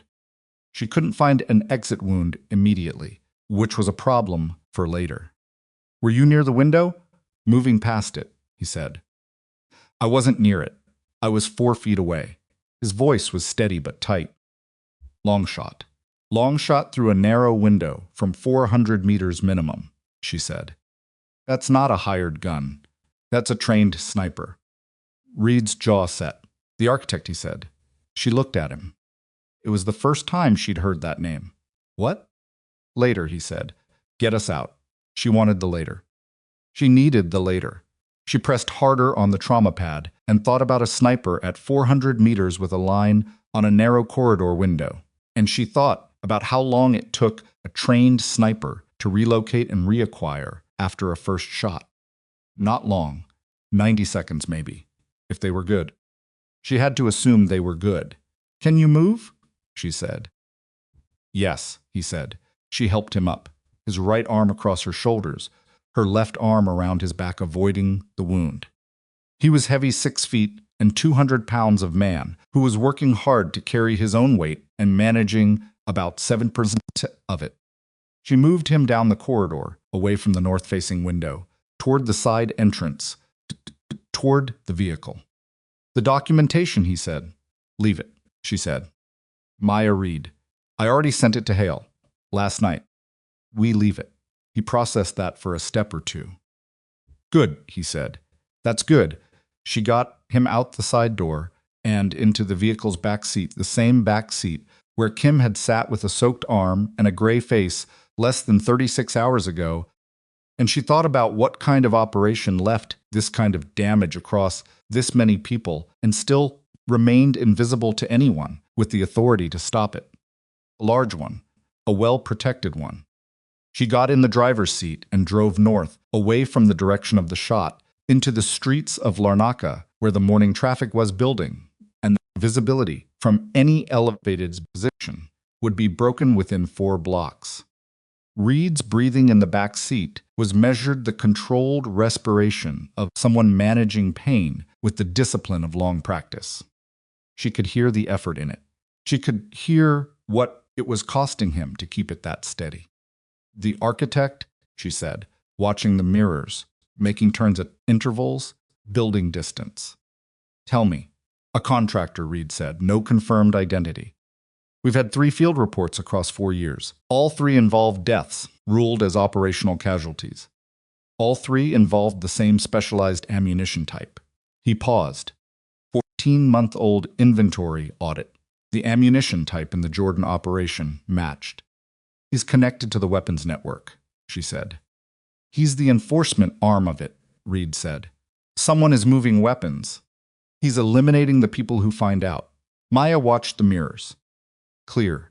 She made another turn. He just tried to eliminate you, she said. Through a window I wasn't supposed to be standing near, Reed said. He had my position dialed. Someone told him where I was. Weston, she said. Reed said nothing, which was everything. She drove, and the city moved around them, and in the back seats pressed his own hand over hers, on the trauma pad, not to replace it, just to hold it in place so she could keep both hands on the wheel, and she let him because they were two people in a vehicle in a foreign city, with the situation narrowing around them, and some things were just practical. She thought about the name he'd given her, the architect. She thought about the shape she'd been on the edge of seeing the structure behind all of it, the intelligence, the weapons, the ambush, the routing chain, and now a shooter who'd put a round through a narrow window at 400 meters as a first escalation. The shape was resolving. It was larger than she'd expected.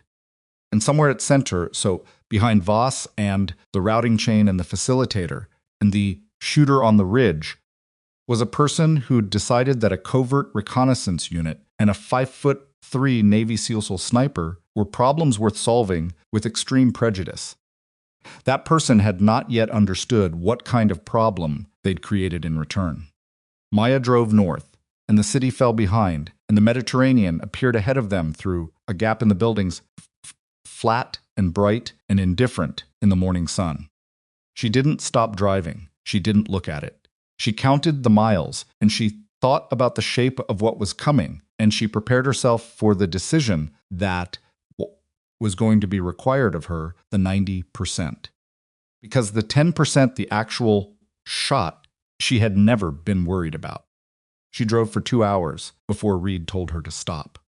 Not because he'd gotten worse, the bleeding had slowed, which was something, but because he said they needed to think, and thinking, while moving, was burning fuel they didn't have a plan to replace, and a vehicle running on fumes in a foreign country with a wounded man in the back seat was a problem that compounded every other problem, geometrically. She pulled off the coast road onto a gravel track that ended at a small fishing dock.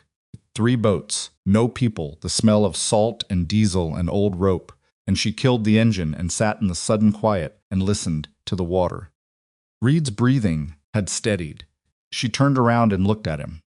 He'd kept the pressure on the trauma pad with his own hand for the full 2 hours, which had cost him, and which he hadn't complained about once. And his face was the color of old paper, but his eyes were still tracking.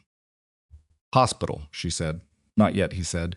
Reed, if we walk into a Cypriot hospital, we're in a database, he said. If we're in a database, whoever Weston reported to knows within the hour. Give me the kit. She gave him the medical kit from behind the passenger seat. She watched him do his own wound assessment with the economical focus of a man who'd had field medicine training, and was applying it to himself for the first time, which was a different thing from applying it to someone else, and he knew it but didn't say so. She helped when he needed a second hand and didn't when he didn't. Through and through, he said, after a minute, clipped the lower right side. No organ involvement that I can feel, which is either good news or I'm wrong about the anatomy. The bleeding slowed, she said. Yeah, he packed the wound with hemostatic gauze and taped it with the focus of someone doing a task that required all available attention.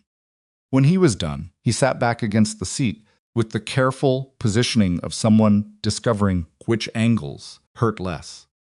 Hale, he said. We need to reach him. Secondary protocol, she said. I need a device that's clean. There's a phone in the kit bag, he said. Front pouch. Bought it in the Larnaca market 3 days ago.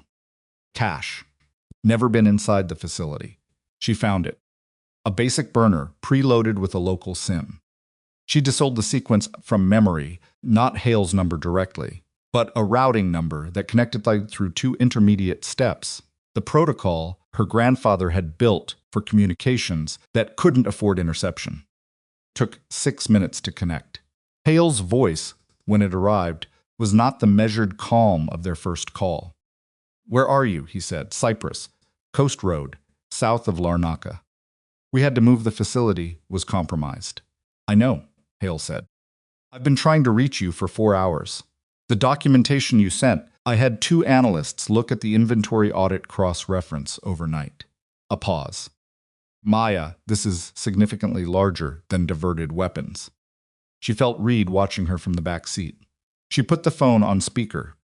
Tell me, she said, the 3 serial numbers from the Jordan exchange trace back to a batch reported destroyed in a DoD inventory reduction audit 14 months ago. The audit was signed off by the Office of the Secretary of Defense, specifically a deputy directorate under a man named Conrad Voss. The name landed in the vehicle like a change in air pressure. Voss, Reed said, from the back seat. Flat, stating it. Conrad Voss, Hale said. Secretary of Defense Conrad Voss. Adrian Voss's older brother. Another pause, shorter this time. The weapons weren't diverted by a rogue officer with access. They were diverted through a procurement pipeline built inside the DoD itself. The audit was the cover destroy the records, move the inventory, sell to buyers the network had been cultivating for 3 years. Maya stared at the water. The boats rocked on small waves. A gull went over without stopping. How many weapons? She said. The batch in question was 847 units, small arms, crew-served weapons, associated ammunition. Street value in the markets they were selling to, somewhere north of $40 million. Hale's voice was careful, exact.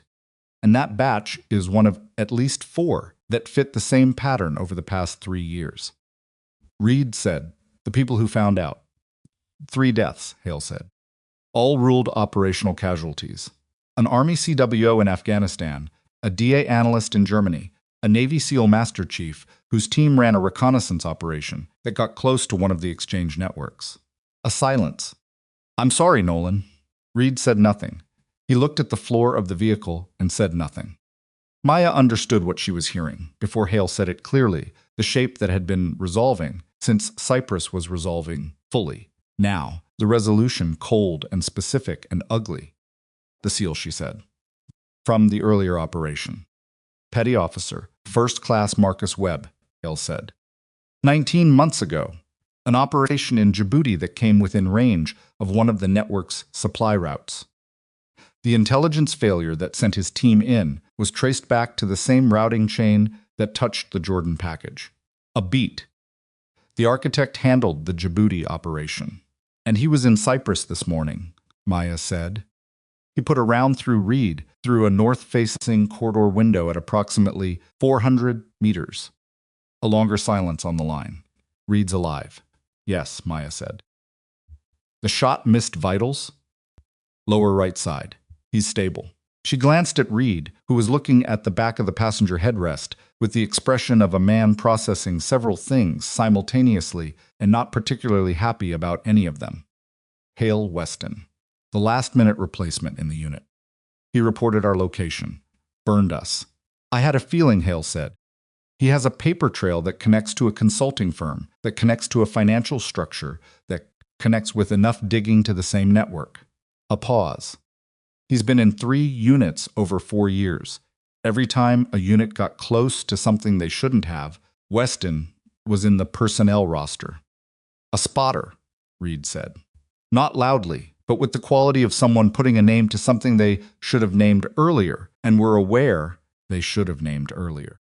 And a reporter, Hale said. He gives them eyes inside the team.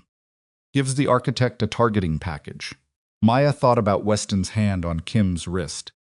She thought about him carrying Kim 4 kilometers over bad ground. She thought about the gap between what people appeared to be and what they were, and how the gap was sometimes so wide and so deliberately constructed that a person could not see it until they were already through it. She shelved it. The time for that particular feeling was later. What do we do with what we have? She said. The documentation you sent me is sufficient for a federal investigation if it reaches the right hands, Hale said. The problem is getting it there. Conrad Voss has significant institutional cover. He's been in the position for 2 years. He has relationships across the intelligence and defense establishment, and he controls procurement right. And he controls the areas that would normally flag this kind of activity. So the official channels it, she said. Any official channel that goes through DOD or the intelligence community touches his network at some point, Hale said. The only avenue that bypasses his coverage entirely is congressional oversight, specifically the Senate Armed Services Committee, through a member whose staff I trust. A pause.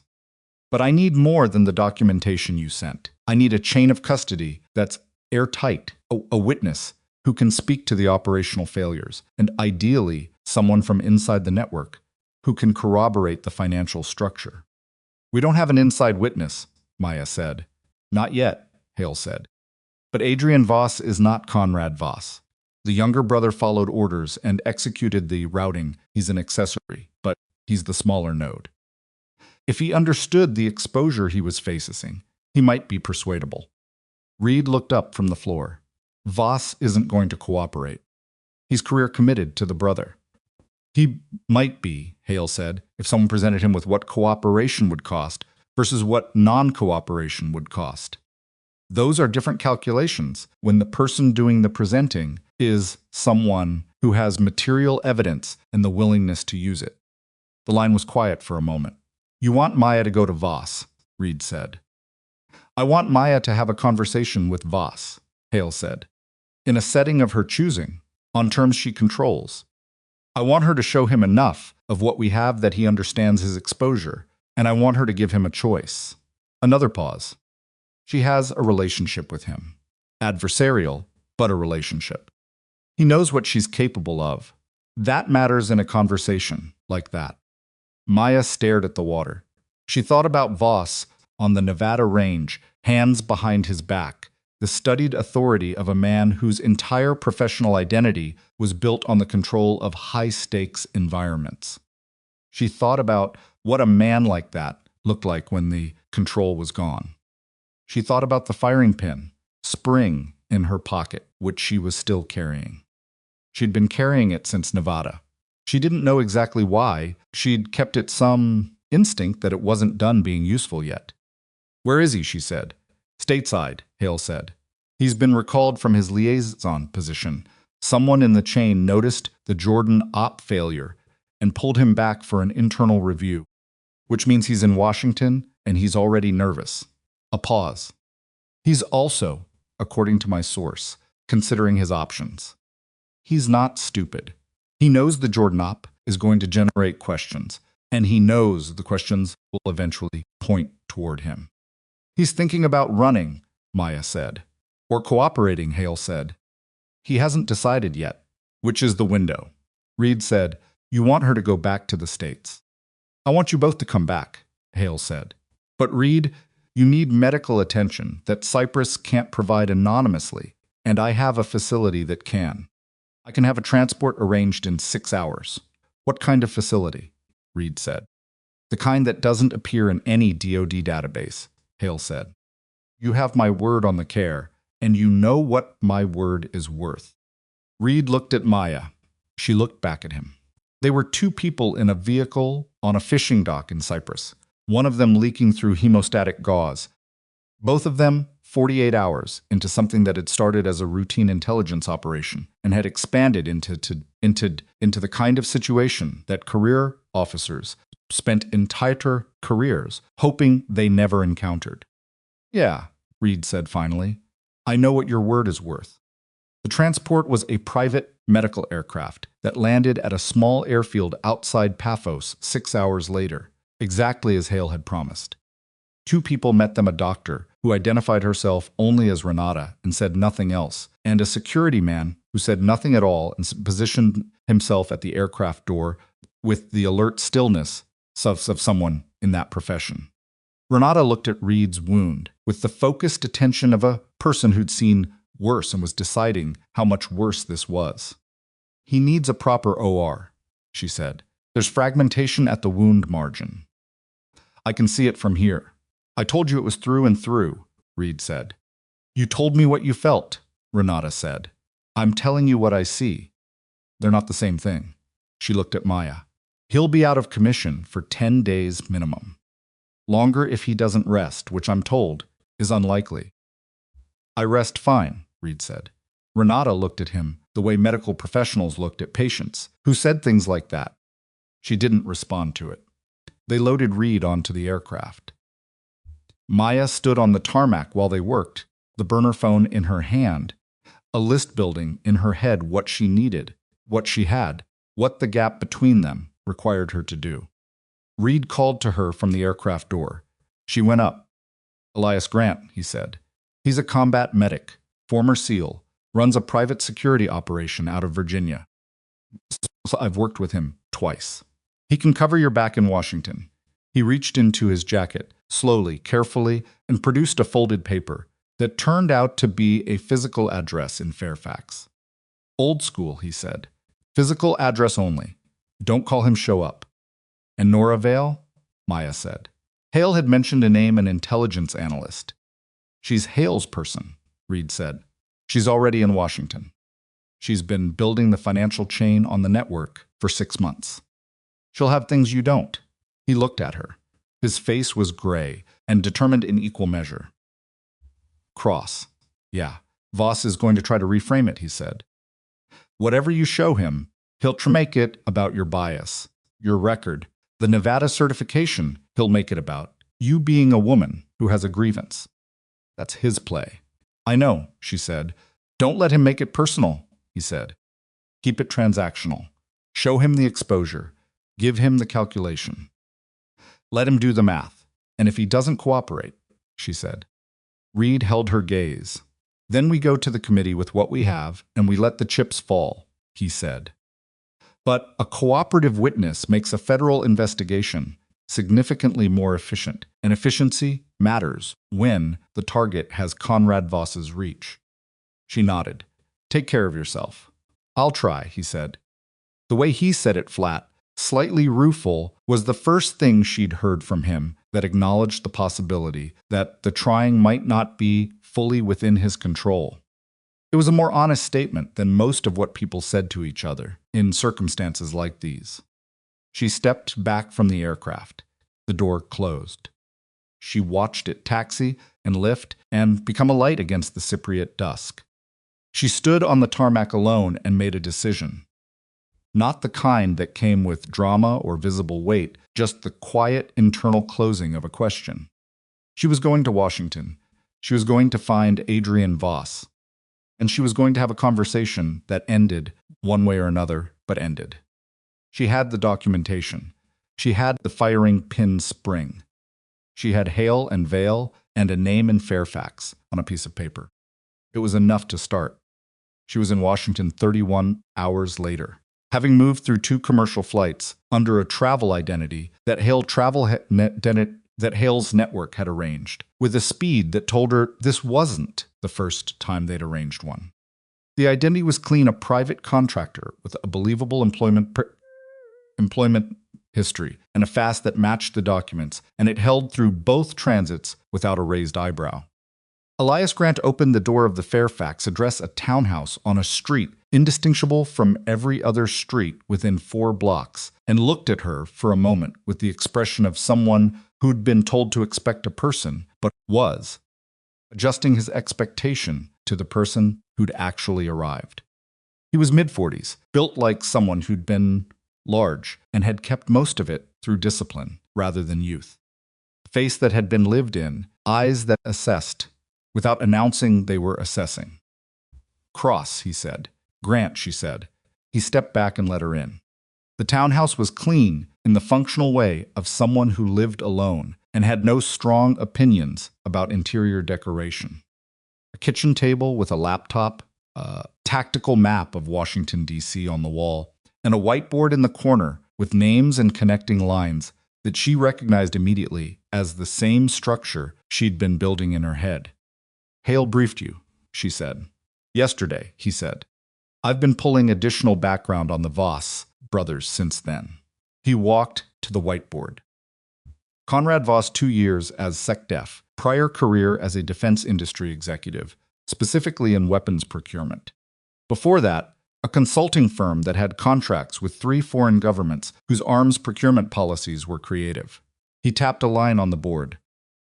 The financial structure Hale's analyst found goes through 4 shell companies, 2 of which trace back to that consulting firm. He built the network before he took the government position, Maya said. Built it, positioned himself to protect it with the government position, and has been running it from inside ever since, Grant said. The government position isn't the power, it's the cover. He stepped back from the board. Adrian Voss is the operational arm inside the military. He controls which intelligence packages get flagged, which teams get which missions, which failures get written up, and which ones get absorbed. And the architect handles the physical enforcement, Maya said. Grant nodded. We have a partial on his identity, he said. Nora Vale pulled it last night. Former contractor, private military, spent time in Eastern Europe and Central Asia in work that wasn't fully documented. Real name's probably not the one he uses, but there's a physical description that's consistent across 3 field reports. He went to the laptop and turned it toward her. She looked at the description. Medium build, early 50s. Left-handed based on observed shooting positions, proficient with multiple platforms. The kind of description that fit 50,000 people globally and narrowed to perhaps 100 given the specific skill set. Not enough, she said. No, Grant said. But Vale has financial traces that put him in Cyprus in the 72 hours before Reed was hit. Credit history under an alias, a car rental, a meal, a hardware store purchase. He paused.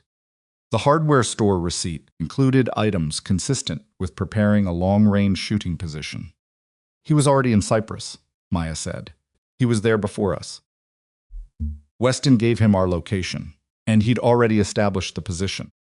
Patient, Grant said, which matches every other documented instance. Maya sat at the kitchen table. She put her hands flat on the surface and looked at the whiteboard. She thought about Reed in a facility somewhere outside Paphos with Renata's matter-of-fact competence, keeping him functional. She thought about Kim in a Jordanian hospital with a through-and-through bicep wound and a gray face. She thought about a petty officer named Webb in Djibouti who'd gotten close to a supply route 19 months ago and hadn't come home. Where's Voss? She said. Adrian. Pentagon Corridor Office, Grant said.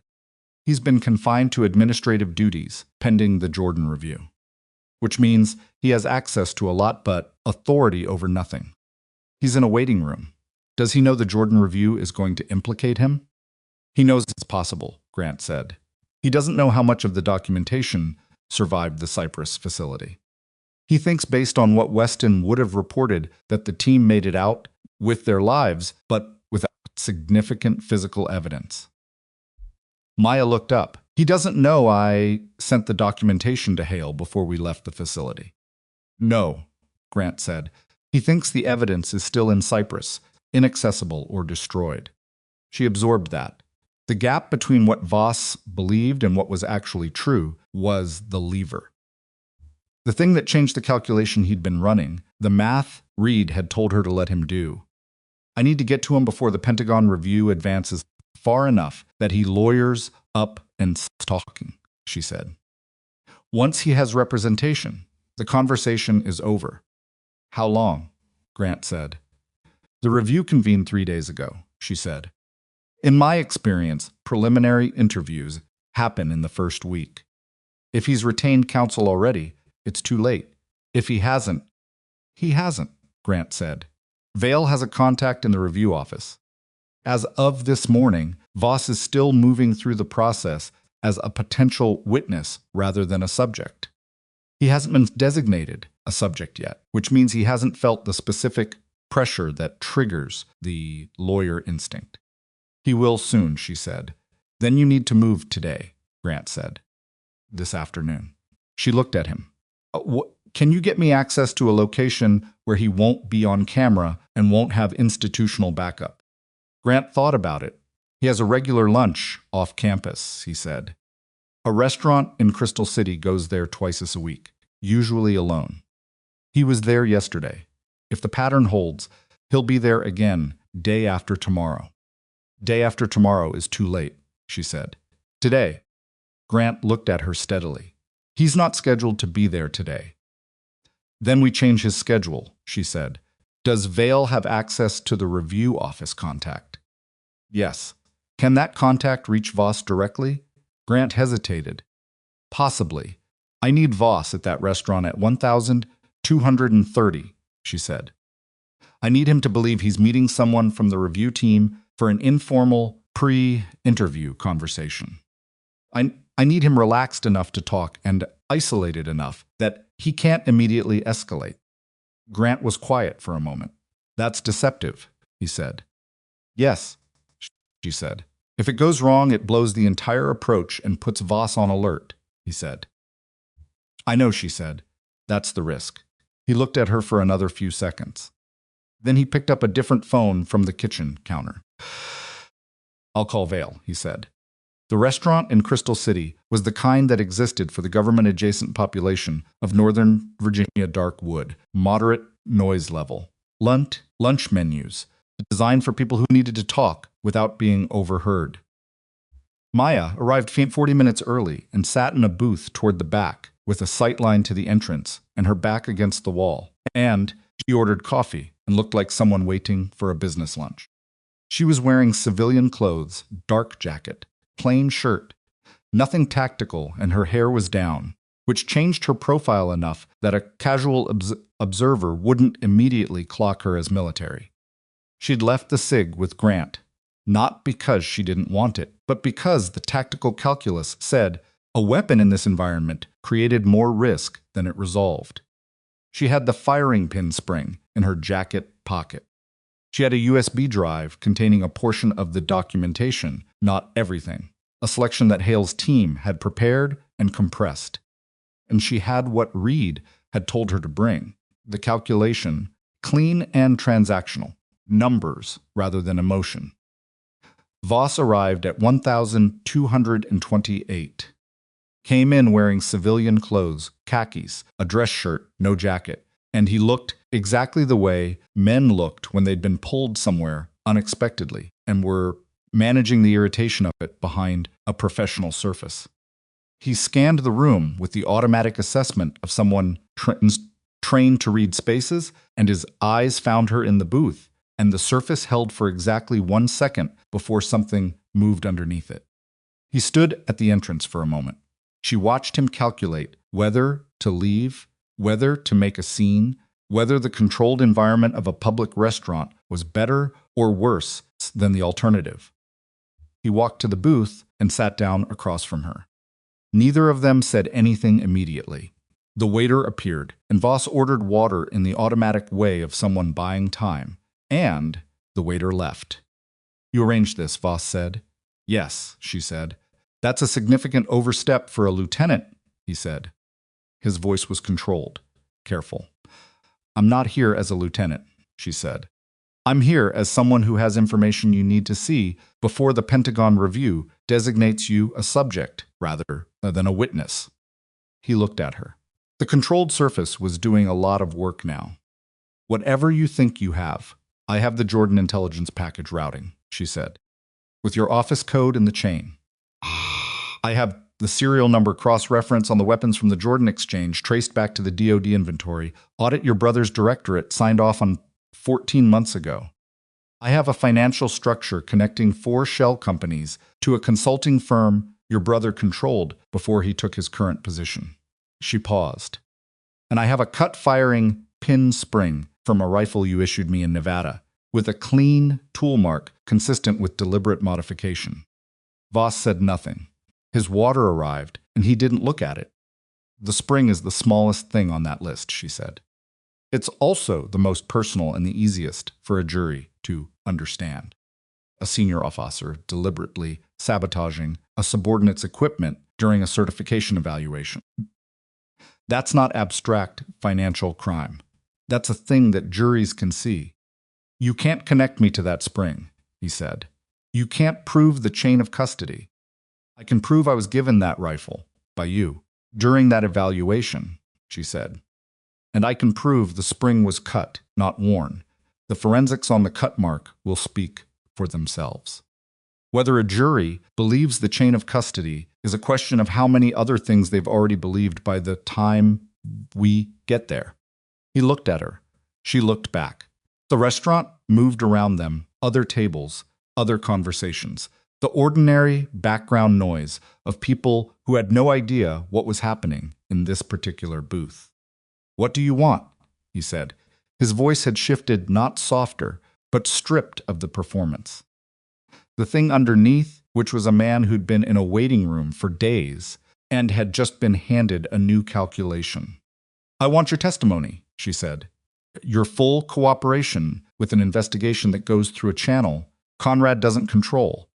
I want every routing decision, every intelligence package modification, every communication between your office and the network." She held his gaze. "In exchange, I'll represent to the investigators that your cooperation was voluntary and preceded designation. Matters. Significantly, you're not in a position to make that kind of representation," he said. "I'm representing to you what I'll tell people who are in that position," she said. "What they do with it is their decision. But voluntary cooperation before designation is a materially different starting point than cooperation after." Voss looked at the water glass. He picked it up and set it back down without drinking from it. A small, restless movement that told her more than his face did. "Conrad has resources," he said. "Significant resources. If he knows I'm cooperating, he'll find out when the investigation is far enough advanced that his resources can't stop it," she said. "That's the point of moving now before he knows what we have. And what you have, who else has it? Enough people that it doesn't disappear if something happens to me," she said. "Or to you." He understood the geometry of that. She watched him understand it, the slight contraction around his eyes, the exhale that was quieter than the previous ones. "Architect," she said. "He tried to kill Reed in Cyprus. He's already eliminated 3 people who got close to the network. You're in the routing chain, which means you're a liability to Conrad the moment the investigation advances far enough to reach him." She let that settle. "Right now, you're protected by your usefulness. The moment you become a risk instead of an asset might."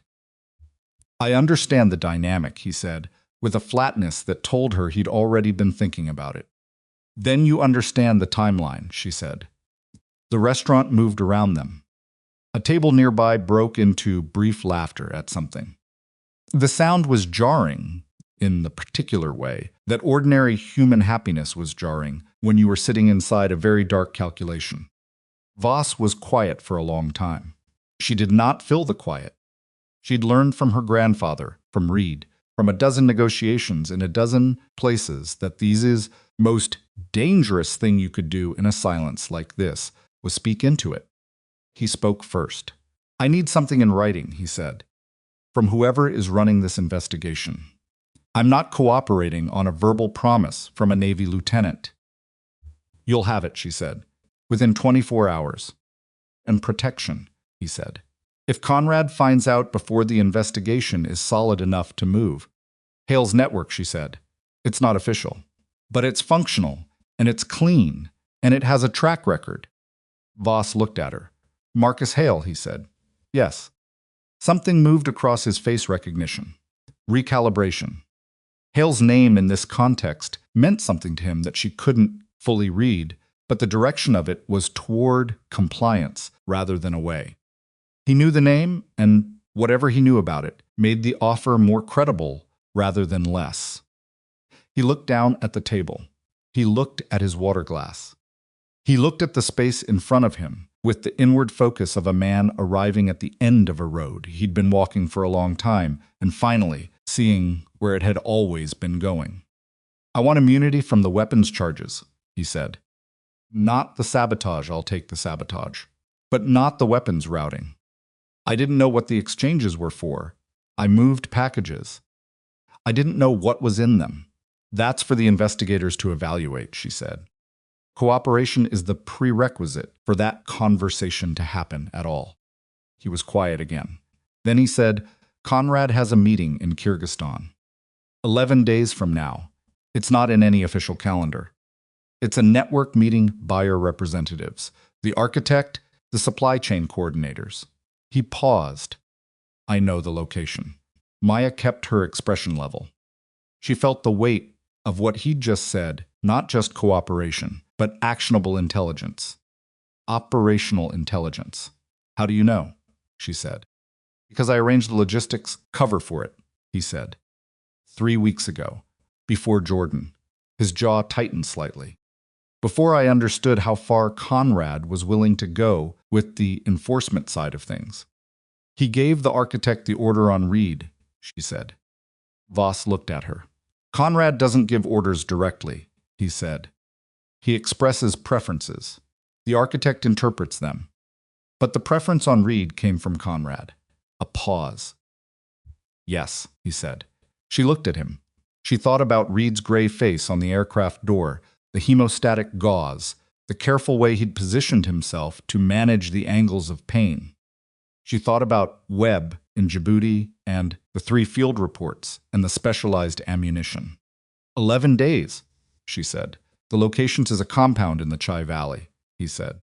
I have the coordinates. She pulled a card from her jacket pocket blank on one side and slit it across the table with a pen. He wrote 7 lines, coordinates, a date, a time window, a compound description, and 3 names she didn't recognize that she understood to be buyer representatives. Picked up the card. She looked at it. She looked at him. He looked back at her with the face of a man who'd just put down something he'd been carrying a long time and wasn't sure yet whether he felt lighter or simply empty. You should have washed me out in Nevada, she said. Not angry, just a plain statement of the shape of how they'd arrived here. He didn't say anything for a moment. Then, probably. She slid out of the booth, picked up the card, and left the restaurant. Grant was waiting in a vehicle across the street. She got in and handed him the card. He looked at it. He looked at her. He's in? He said. He's in, she said. Grant started the vehicle. Hale needs to know about Kyrgyzstan. I know, she said. Drive. The Washington afternoon moved past the windows. Government buildings, traffic, the unremarkable surface of a city going about its business, while underneath it, in restaurants and corridors and classified filing systems, architecture of something large and ugly was in the process of being dismantled, one piece at a time. She took out the burner phone and began composing the call to Hale. In her jacket pocket, the firing pin spring pressed against her ribs. She was still carrying it. She thought, now she understood why not, because it was useful anymore, but because it was the thing that had started all of this, the first piece of evidence that the game existed. She'd been right to file it. She'd been right about almost all of it. What remained was Kyrgyzstan, the architect, and the compound in the Chai Valley. 11 days, she dialed. Hale's response came in 40 minutes after. Maya's call, not his voice this time. A text through the secondary protocol. 4 words. Kyrgyzstan is a go. The 11 days that followed were the most structured and the most uncertain of Maya's career, which was a combination she'd learned to recognize as the specific texture of operations that mattered.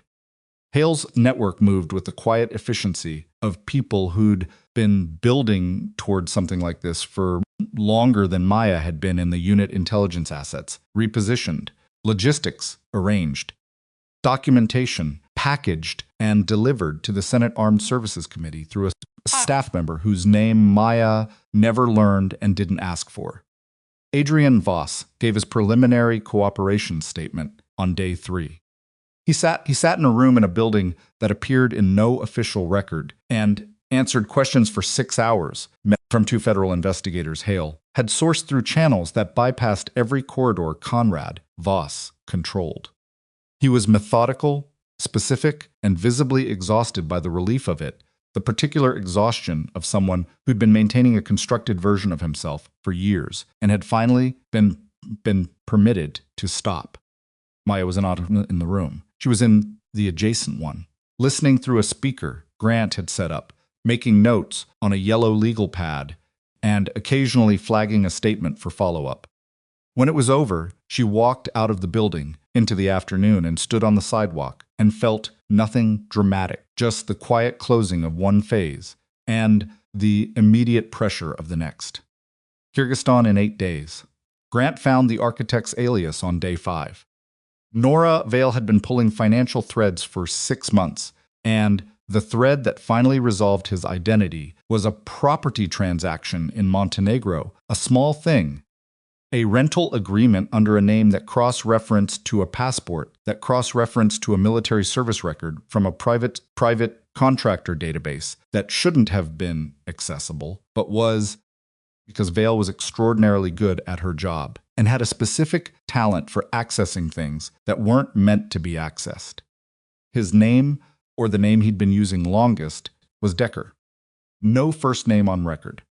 Former contractor, served in Eastern Europe through the mid-2000s, and then a gap of 4 years where he appeared nowhere in any database, after which he began appearing in financial records connected to the network Conrad Voss had been building.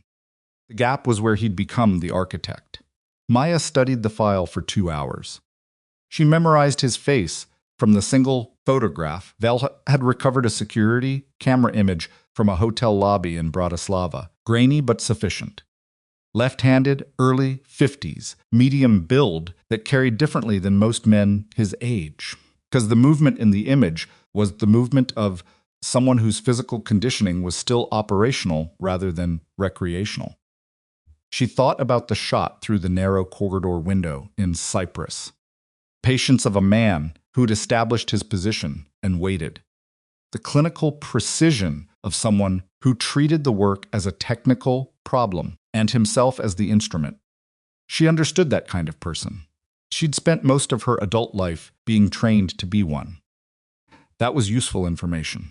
They flew into Bishkek on commercial routes, separately, on 3 different days using 3 different identities that Hale's network had prepared with the same thoroughness as the Washington ones.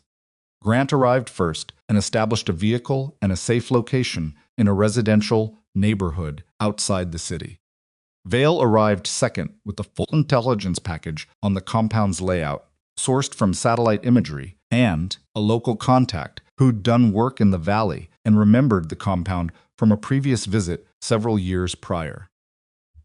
Maya arrived last on a morning flight from Istanbul, carrying a single bag that contained nothing interesting to a customs officer and everything necessary to her.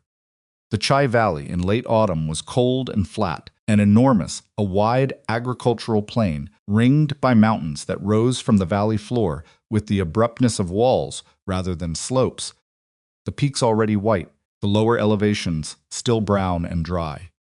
The compound was 20 kilometers east of Bishkek, a collection of structures behind a concrete wall on the edge of a property that had previously functioned as a small commercial farm and had been purchased 18 months ago through one of the shell companies. Grant had done the approach reconnaissance over 2 days. He came back on the second evening with mud on his boots and a hand-drawn layout that he spread on the kitchen table of the safe house. Main structure here, he said, pointing. 2 outbuildings, 1 vehicle bay. The wall is 3 meters, topped with wire on the north and east sides. South and west are cleaner. The prevailing approach from the road is from the south, so they've concentrated their observation there. He paused. 8 personnel visible over the 2 days. 4 rotating perimeter, 2 at the main gate, 2's inside. That number increases to at least 14 on the day of the meeting based on the Vehicle Traffic Act. Vale's source track.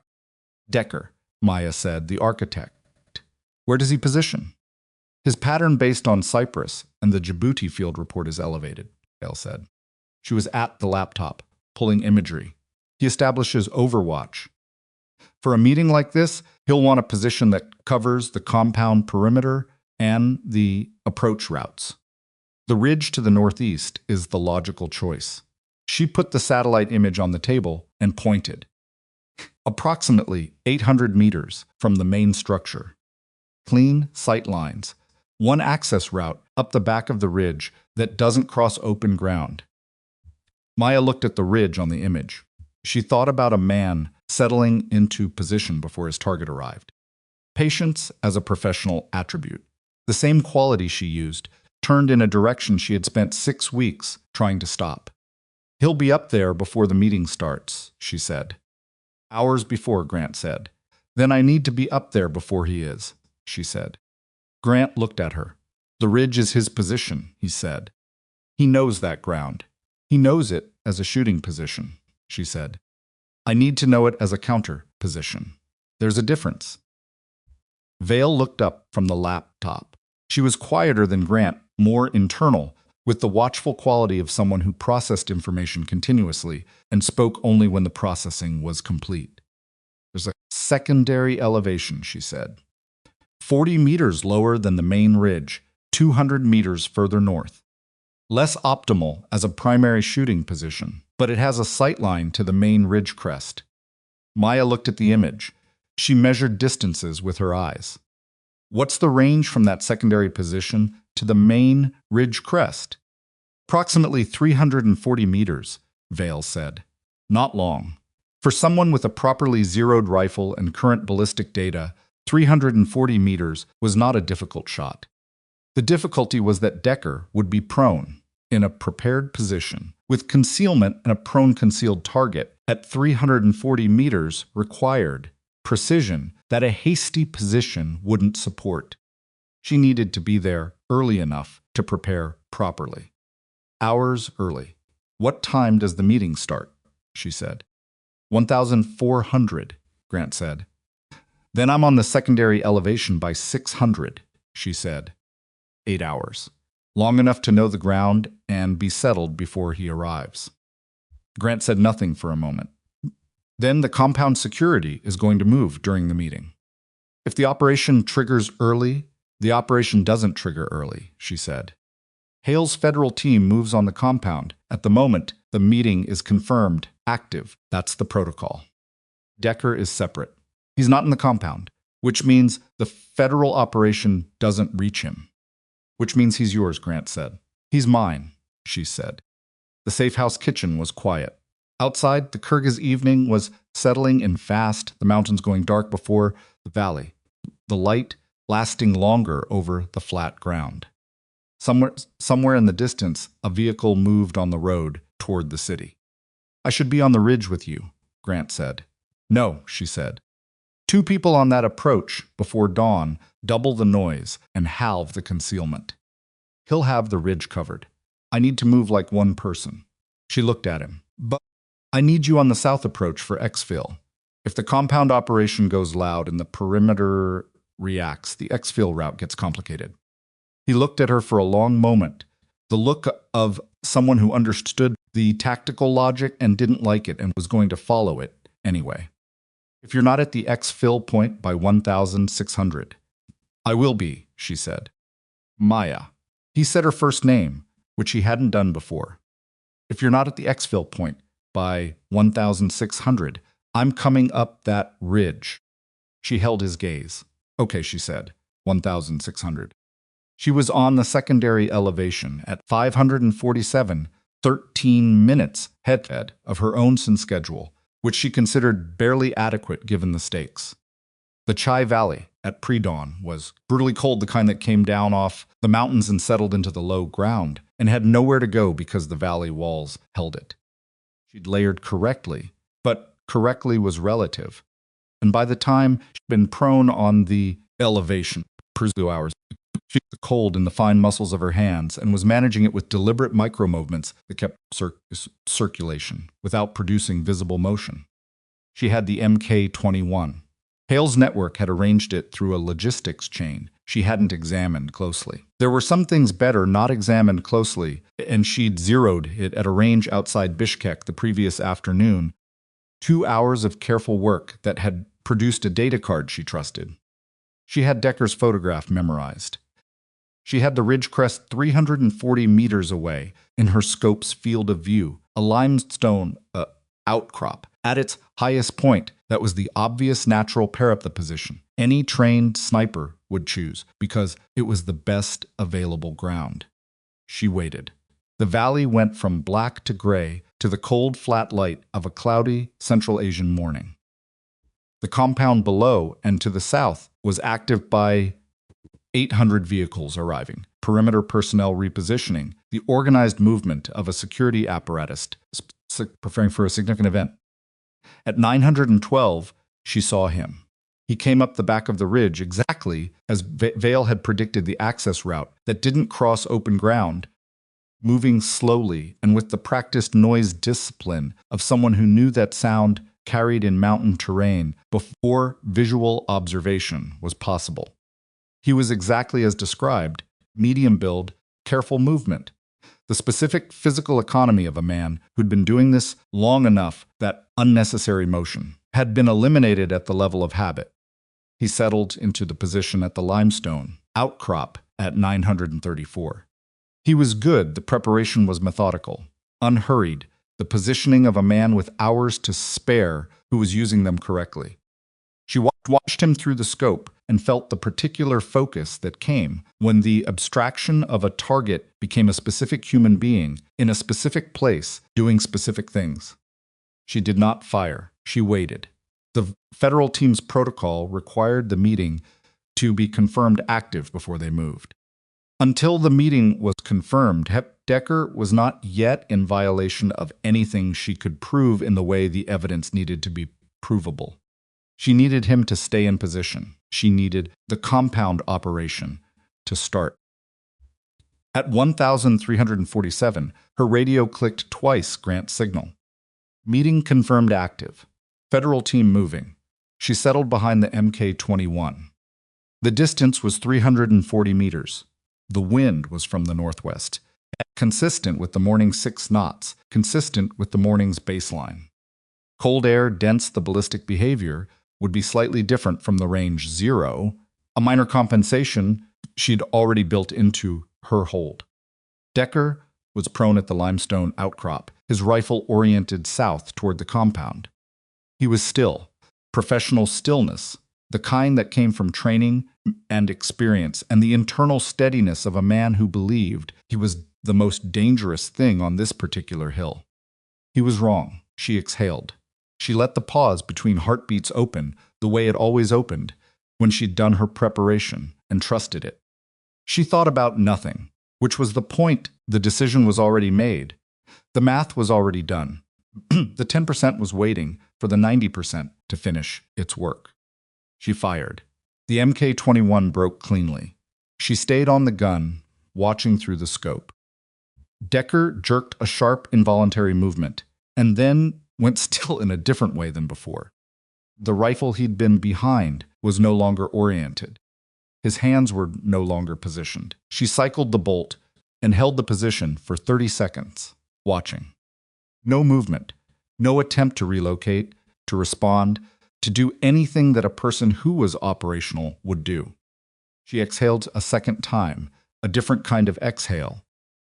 Below, the compound erupted. The federal team's entry was audible. Even at this distance, the sharp sequence of a controlled breach, vehicle engines, the short burst of a weapon that cut off almost immediately. The perimeter personnel who'd been stationed outside the walls began moving some toward the compound, some away from it. The disorganized reaction of a security element whose principles were being taken and whose chain of command had just collapsed. Grant's voice in her earpiece, "Federal team is inside. Compound is secure. 3 detentions, 2 runners, 1 down. Conrad Voss is in custody." She said nothing for a moment. She looked at the limestone outcrop 340 meters away and the figure at it that was not moving. "I'm coming down," she said. "Copy," Grant said. "Exfil point. 15 minutes." She broke the position with the same deliberate precision she'd used to build it. Nothing left on the ground, nothing left on the rock. The discipline of someone who understood that what you left behind told a story you might not want told. She moved off the secondary elevation by the same route she'd used coming up, slow and careful on the loose rock, the M21 slung across her chest. She did not go to the main ridge. She did not need to confirm what she already knew. She went down the back of the hill and found Grant at the exfil point at 1,412.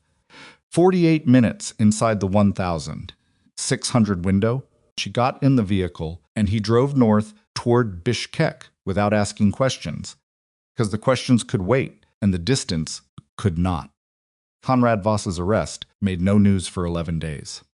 When it did, it arrived not as a news story, but as a federal indictment, multiple counts, a document that ran to 47 pages and named 6 additional individuals across the defense and intelligence establishment, and which had been developed with the cooperation of an unnamed military officer whose identity was protected under a sealed cooperation agreement. The story broke on a Thursday. By the following Monday, it had consumed the national news cycle in the specific way that stories consumed it when they were large enough and specific enough and documented enough to be undeniable. The Senate Armed Services Committee held an emergency closed session. 3 additional federal investigations were opened. Adrian Voss appeared in federal court the following week, represented by counsel, his cooperation agreement unsealed enough to be referenced, but sealed enough to protect the terms. He looked like a man who'd been living inside a decision for years and had finally stopped. Maya watched the news coverage from a hotel room in Denver. She had a cup of coffee, the same lukewarm-going cold temperature as the one she'd had at the Nevada gas station, and she sat on the edge of the bed and watched a reporter explain the broad outlines of something she'd been inside of for 6 weeks, and she felt not satisfaction, exactly. Not the clean resolution of a narrative ending. Something more complicated and more honest than that. She felt tired. She felt the specific weight of what it cost to carry something this long at this intensity, and then set it down. She felt the absence of the thing that had been organizing her attention and energy since Nevada, and the absence was its own kind of pressure, the thing that would take time to resolve into whatever came next. Her phone rang. Reed. "I saw the news," he said. "How are you?" she said. "Functional," he said. "Renata says another week before I'm cleared to travel. Told her I'm coming to Denver. She cleared that? Told me if I left the facility before she cleared me, she'd report me to every medical board she'd ever been associated with," he said. "So no." Maya almost smiled. "Another week," she said. "Yeah." A pause. "Kim's out of the hospital. She called me this morning. She wants back in." "Already?" "She said the arm works and she's bored," he said. Which is exactly what she said, and it's very Kim. Maya looked at the television. The reporter was explaining the shell company structure, getting some of it wrong. "And the unit?" she said. "Under review," Reed said. "Which means it's not disbanded yet, which means there's a possibility." Another pause, different in quality.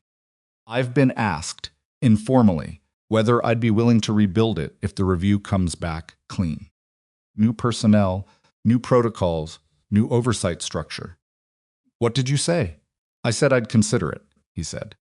Informally, a beat. "I said I'd want to choose my own team." She understood what he was saying, without him saying it. She sat with it for a moment, the offer implicit in the way he'd framed it, the question underneath the non-question. "Ask me again in a month," she said. "Fair," he said. "How are you?" She thought about it. A real answer rather than the reflexive one. "I'm sitting in a hotel room in Denver drinking bad coffee and watching a reporter misexplain something I was actually present for," she said. "And I'm thinking about my grandfather. What about him? That he would have had opinions about all of this," she said. "Strong ones. And that most of them would have been right, and 1 or 2 of them would have been wrong in interesting ways." Reed was quiet for a moment. "He'd have been proud," he said. Simply, without decoration. She didn't respond to that. Not because it wasn't true, but because some things received better as weight than as words. "Call me when Renata clears you," she said. "Will do," he said. "Cross you did good." "We did," she said, and hung up. She drove to Montana 2 days later. Not because she'd planned to, she'd booked a flight back east, but because she was on I-25 heading for the airport, and she passed the junction for I-90, and she took it without fully deciding to. The drive was 11 hours. She stopped once for fuel and food, and once more just to stand outside in the cold and look at the landscape, which was huge and indifferent and not interested in any of what had happened over the past 6 weeks. It was restoring in the way that large, indifferent things were sometimes restoring, not because they provided comfort, but because they provided scale. The cemetery was small and set on a hillside outside a town that had 300 people in it and one gas station. She'd been here twice the burial, and once in the year after, alone, in the fall. The grave was where she'd left it, which was obvious, also not obvious, in the way of places you hadn't been in a while, the settled feeling of a thing that had continued existing while you'd been elsewhere. Thomas Cross. The stone was plain. He'd specified that himself. She stood in front of it, with her hands in her jacket pockets, and the wind coming down off the mountains, cold enough to be uncomfortable, and she didn't say anything because she didn't have a speech prepared, and she didn't believe in speeches anyway. She pulled the firing pin spring from her jacket pocket. She looked at it, the clean-cut edge, the compressed steel, the small object that had started a chain of events that had ended careers and closed a network and put a Secretary of Defense in federal custody and cost a man she respected a hole in his right side that would give him trouble in cold weather for the rest of his life. She set it on top of the headstone. She didn't know exactly why. It felt correct in the way that some things felt correct, without a logical architecture behind them, the 10% that followed from the 90. She stood there for a while. The wind moved through the grass on the hillside. The mountains above were white down to the tree line, the first heavy snow of the seasons already settled. She thought about what came next. Not a plan, not yet. A direction. The offer from Reed, unasked formally but present. The possibility of rebuilding something that had been used against the people it was meant to protect. The possibility of doing it better. She thought about what she was good at and what it had cost to be good at it, and whether the cost had been worth it, which was not a calculation with a clean answer. She thought about Kim's gray face in the back of a Land Cruiser and Reed's blood on a corridor floor and a petty officer named Webb who'd gotten close to something in Djibouti and never come home. She thought about what a different unit looked like, what different oversight looked like, what it looked like when the people running the operation were the ones asking the hard questions rather than suppressing them.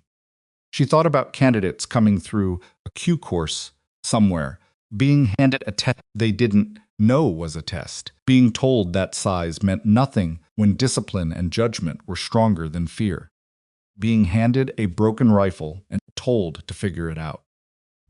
She thought about what she'd do if she were the one standing at the front of the room. She turned away from the headstone and walked back down the hill to the car. She sat in the seat for a moment without starting the engine. The firing pin spring was on the headstone behind her. She'd left it there. It was done being useful. She started the car and drove. 8 months later, at a training facility in Virginia, whose name didn't appear on any public map, a group of 18 SEAL candidates stood in a classroom listening to a woman who was 5'3" explain the difference between a shot and a decision. She was at the front of the room, without a podium, no notes, her hands at her sides. She didn't look like someone's idea of the most dangerous person in the building, which was something she'd learned to use and had never stopped finding faintly useful. The mechanics, she said, are 10%. Ballistics, wind, position, all of it, 10%. The other 90 is whether you've already decided you can, whether you trust the preparation, and whether you understand that the most dangerous moment in any operation is when you think you already know how it ends. A candidate in the second row, young, broad, with the look of someone who'd been the best at every previous thing he'd tried, raised his hand. What if you don't have time to decide? She looked at him. Then you've already waited too long, she said. The decision should be made before you're in the position. Everything in the position is execution. She looked at the room. 18 faces. Some of them already forming the correct questions, which was promising. Some of them still inside the assumption that the test was the thing they'd been told test was, which was something she'd work on. Outside the window, the Virginia trees had gone to fall color, orange and red in the flat morning light, the season turning in the way it always turned, without asking whether anyone was ready. She thought about Nevada. She thought about a broken rifle and a wind marker at 1,200 yards and 300 men holding their breath. She thought about all of it, briefly, and then she set it down. She had work to do. "Let's talk about preparation," she said, and the room leaned in. Legacy is not what you endure. It is what you pass on, the thing you place in someone else's hands and trust them to carry further than you could.